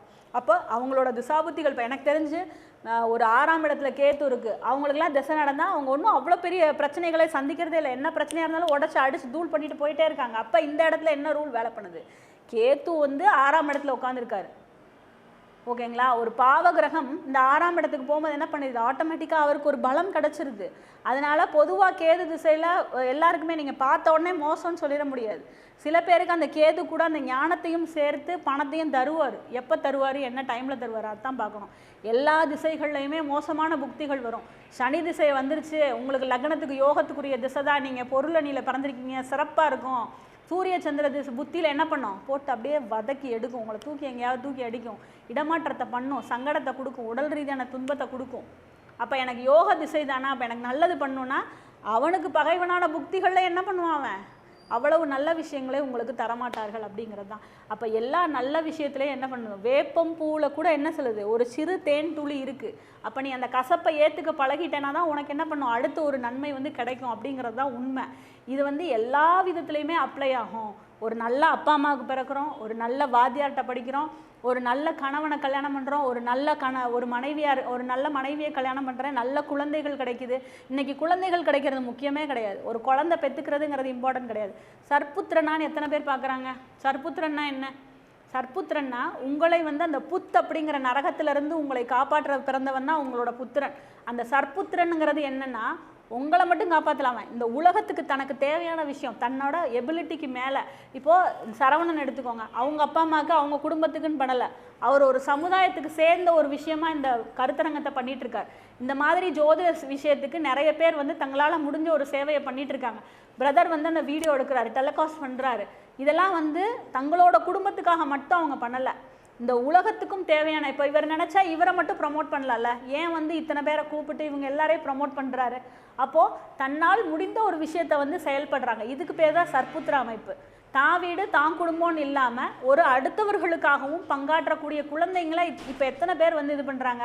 இந்த ஒரு படத்தில் சொல்லுவான்ல, ஒரு குட்டியாக ஒரு பையன் இருப்பான், இருக்க இடம் தெரியாமல் இருந்துட்டு போயிருந்தா மகனே, ஏன் அவங்களுக்கு அந்த ஃபேமிலியோட லெவல் அவ்வளோதான். அவங்க வந்து 10 ரேங்க்குள்ளே வரியா, ஓகே சூப்பர், வா அடுத்த டிக்கு, ஒரு டிக்கு 10 ரேங்க்குள்ளே வந்துட்டா என் பையன், ஓகே ஒரு காமர்ஸ் குரூப் எடு, சிஏ எடு, ஆடிட்டர் ஆகு, சத்தம்லாம் வரும், நீ பாட்டுக்கு உன்னை தேடி ஆள் வருவான், சம்பாரித்து உள்ளே போடு பார்த்துக்கலாம், ஓகேவா. இதெல்லாம் வந்து என்னென்னா அந்த ஒரு ஆவரேஜ் மைண்டட். அப்போ ஆவரேஜ் மைண்டட் இல்லாத குழந்தைங்கள எத்தனை பேர் பெற்றுக்கிறாங்க, இந்த உலகத்துக்கு சமுதாயத்துக்கு பங்காற்றக்கூடிய குழந்தைங்களை எத்தனை பேர் பெற்றுக்கிறாங்கிறது தான் இங்கே கவுண்டடே.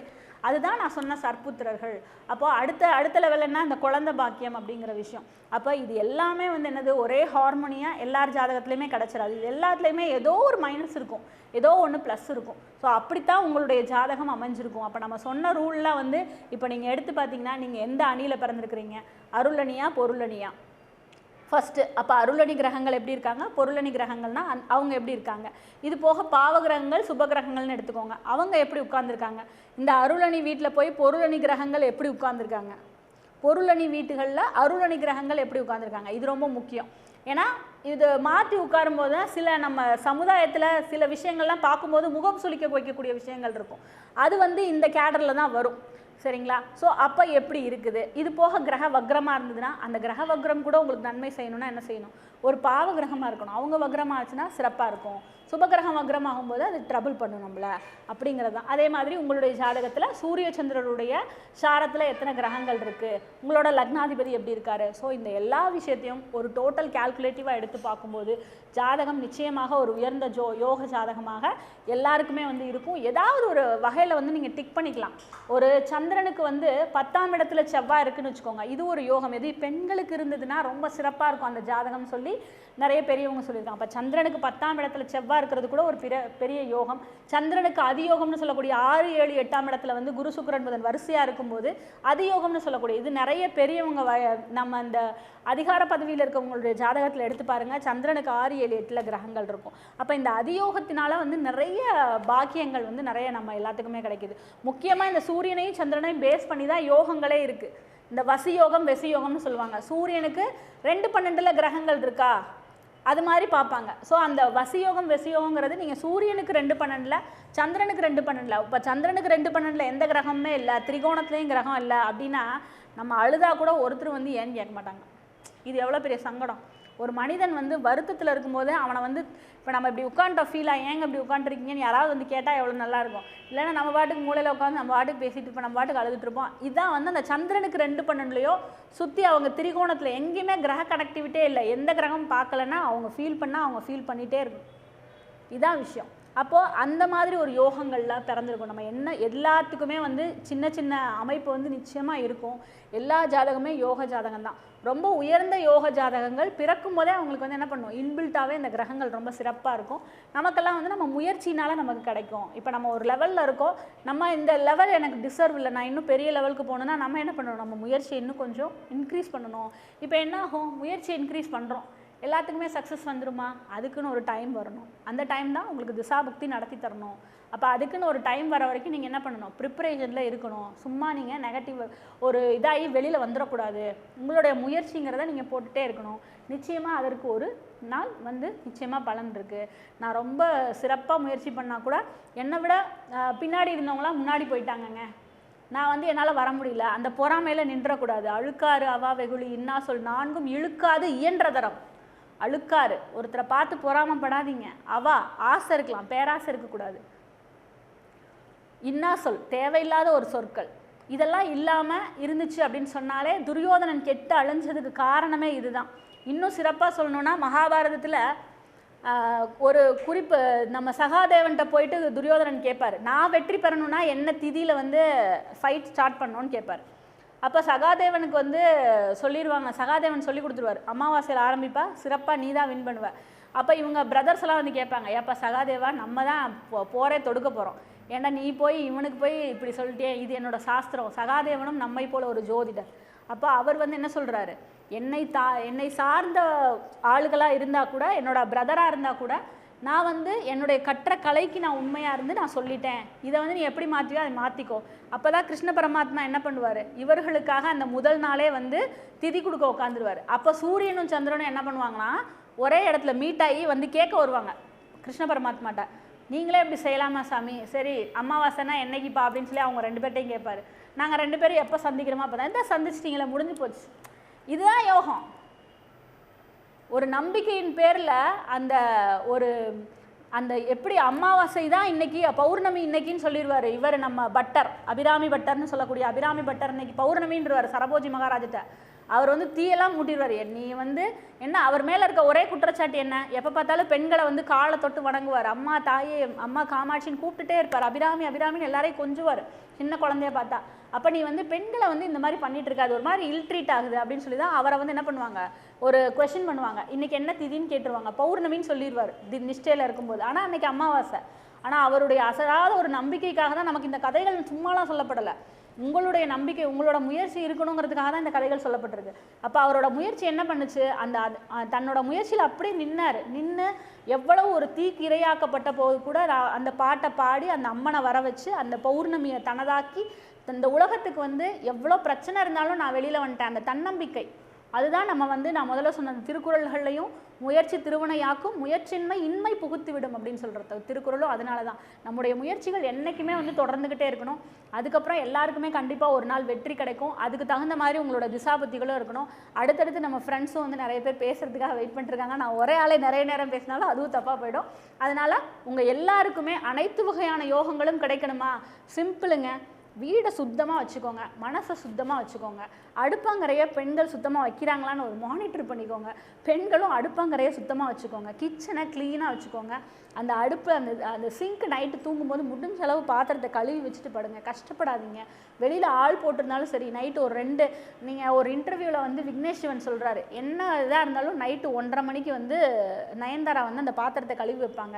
இந்த ஒரு விஷயத்தை வந்து நம்ம கேட்டுட்டு அவங்களுக்கு ஏதாவது செலிப்ரிட்டி அவங்களாம் கழுவாமல் இருக்கலாம், இல்லை யாரையாவது எழுப்பிட்டு வந்து கழுவுன்னு சொல்லலாம். ஆனால் ஏன் அந்த பொண்ணு அந்த மாதிரி பண்ணுதுன்னா அதுகிட்ட இருக்க ஒரு நல்ல குவாலிட்டி இதை தெரிஞ்சுக்கணும். அந்த பொண்ணுகிட்ட ஏன் அந்த செல்வம் சேருது, அந்த பொண்ணுக்கு இந்த மாதிரி ஒரு சின்ன சின்ன விஷயங்களை வந்து நோட் பண்ணுறாங்க. அப்போ நம்ம இதெல்லாம் ஃபாலோ பண்ணணும். இந்த சாமி வந்து க்ளீனாக வச்சுக்கணும். நிறைய கஜன்னு சின்ன சின்ன சுவாமிகள் நிறைய படங்களை வச்சுக்கிட்டு குழம்பிட்டு இருக்காதீங்க.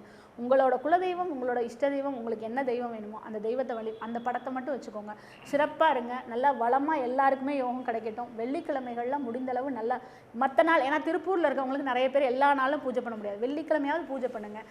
என்ன தெய்வம் வேணுமோ அதை கோயிலுக்கு போய் வழிபாடு பண்ணுங்கள். நம்ம இந்துக்களில் நிறைய பேர் பண்ணுற மிஸ்டேக்கே அதுதான். கோயிலுக்கு போகாமல் இப்படியே வண்டியில் போங்க, விநாயகருக்கு இப்படி ஒரு சல்யூட் போட்டு போகிறது.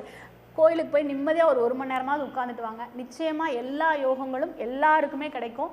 நான் வணங்கக்கூடிய முருகப்பெருமான் நம்ம எல்லாருக்குமே, என் உட்பட நம்ம எல்லாருக்குமே எல்லா யோகங்களையும் வழங்கட்டும்னு பிரார்த்தனை பண்ணி என்னுடைய உரையை இத்துடன் முடித்துக்கொள்கிறேன். நன்றி, வாழ்க வளமுடன். என்னோடய மொபைல் நம்பர் வந்து 9943927722 9943927722. வாழ்க வளமுடன். சீனியரை பொறுத்த வரைக்கும் அவங்க சொல்கிற கருத்தை ரொம்ப ஆணித்தரமாக சொல்லுவாங்க. அது சொல்லும்போதே ஒவ்வொன்றுக்கும் உதாரணம் அடுத்தடுத்து அப்படியே இந்த என்ன படங்க, மாநாடுன்னு ஒரு படம் வந்துச்சு, அந்த லூ போல்னு சொல்லுவாங்க இல்லைங்களா, ஒன்றுலேருந்து மறுபடியும் வந்துடும், அதுலேருந்து ஒன்று வந்துடும். இப்போ முடிக்கலாம்னு நினச்சி ஒன்று ஆரம்பிப்பாங்க, அதை அடுத்து இன்னும் பிடிச்சிரும். அந்த மாதிரி நிறைய விஷயங்கள் சொல்லிட்டே இருப்பாங்க. எல்லாமே வந்து ஜோதிடர்களுக்கு ரொம்ப ரொம்ப முக்கியமான விஷயம். இங்கே பேசின விஷயம் நார்மல் பார்வையாளர்களுக்கு உபயோகப்படுதோ இல்லையோ, ஜோசியக்காரங்களுக்கு எல்லாத்துக்கும் நிறைய யூஸ் ஆகும். நல்லது, அடுத்த தடவை பேசிக்கலாம் சரிங்களா. இப்போ 1 மணி நேரம் ஆகிடுச்சு, எத்தனை இன்னும் 8 பேர் பேசணும் என்னங்க. அதாவது கொடுக்கக்கூடிய விஷயங்கள் எல்லாமே அஸ்ட்ராலஜியில் ரொம்ப ரொம்ப முக்கியமான விஷயம். சீனியர் பேசும்போது சொன்னாங்க, நிறையா ஒவ்வொரு ஜாதகத்தில் யோகங்கிறது எந்த அளவுக்கு தெரிஞ்சுக்கணும் அப்படிங்கிறது இம்பார்ட்டண்ட். அவங்க சொன்னதோட முக்கியமான ஒரு இது பாருங்கள், 1, 5, 9 சம்மந்தப்படணும், காலபுருஷன் தத்துவப்படியும் உங்கள் ஜாதக தத்துவப்படியும் இருக்கணும் அப்படின்னாங்க. அது ரொம்ப ரொம்ப முக்கியமான விஷயம்.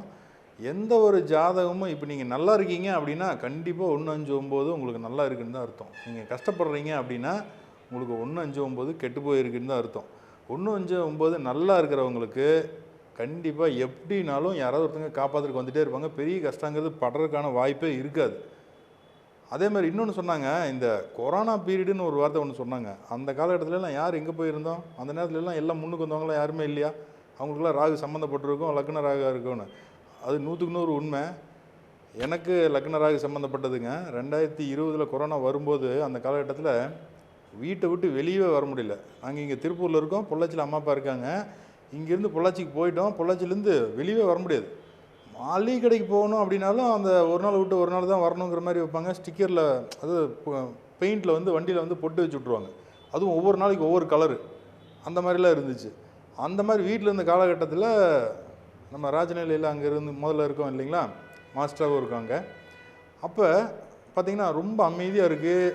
அவங்கவுங்க ஒவ்வொரு ஊரில் இருக்கோம், சோம்பேறி ஆகிட்டு இருக்கோம். டிவி பார்க்குறது, சாப்பிட்றது, தூங்குறது அப்படின்னே இருக்கும்போது என்ன பண்ணலான்னு பண்ணும்போது பார்த்திங்கன்னா, சரி இருக்கிற ராஜநிலை ஜோதிடர்கள் எல்லாத்தையும் ஒன்று சேர்த்தி அதுக்குன்னு ஒரு குழு ஒன்று ஆரம்பித்து அவங்களுக்கு வந்து நம்ம ட்ரைனிங் கொடுத்து மக்கள்கிட்ட பேசுகிறதுக்காக ஒரு வாய்ப்பை உருவாக்கி கொடுக்கலாம் அப்படின்னு சொல்லிட்டு பண்ணணும். ஃபேஸ்புக்கில் கொஸ்டின், அதாவது உங்கள் மொபைல் நம்பருக்கு பலன், உங்கள் பேருக்கு பலன், டேட் ஆஃப் பர்த்துக்கு பலன், உங்கள் வண்டி நம்பருக்கு பலன் அப்படின்னு கொடுக்கும்போது பார்த்திங்கன்னா அது ஒரு 41 பேரை செலெக்ஷன் பண்ணி ட்ரைனிங் கொடுத்து அந்த 41 பேர்த்தையுமே உருவாற்றணும்.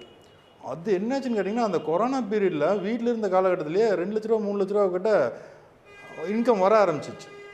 அப்போ சாதாரணமாக ஒரு செய்கிற செயல் அப்படிங்கிறது அப்போ அந்த கொரோனா பீரியடில் எங்கேயுமே மக்களை சந்திக்கவே முடியாதுங்கிறதுலேயும் வேற ஒரு மூலியமாக நம்ம சந்திக்கிறோம், இது பண்ணுறோம் அப்படிங்கிறது எவ்வளோ உண்மையாக இருக்குது அவங்க சொல்கிற விஷயம் அப்படிங்கிறது தான்.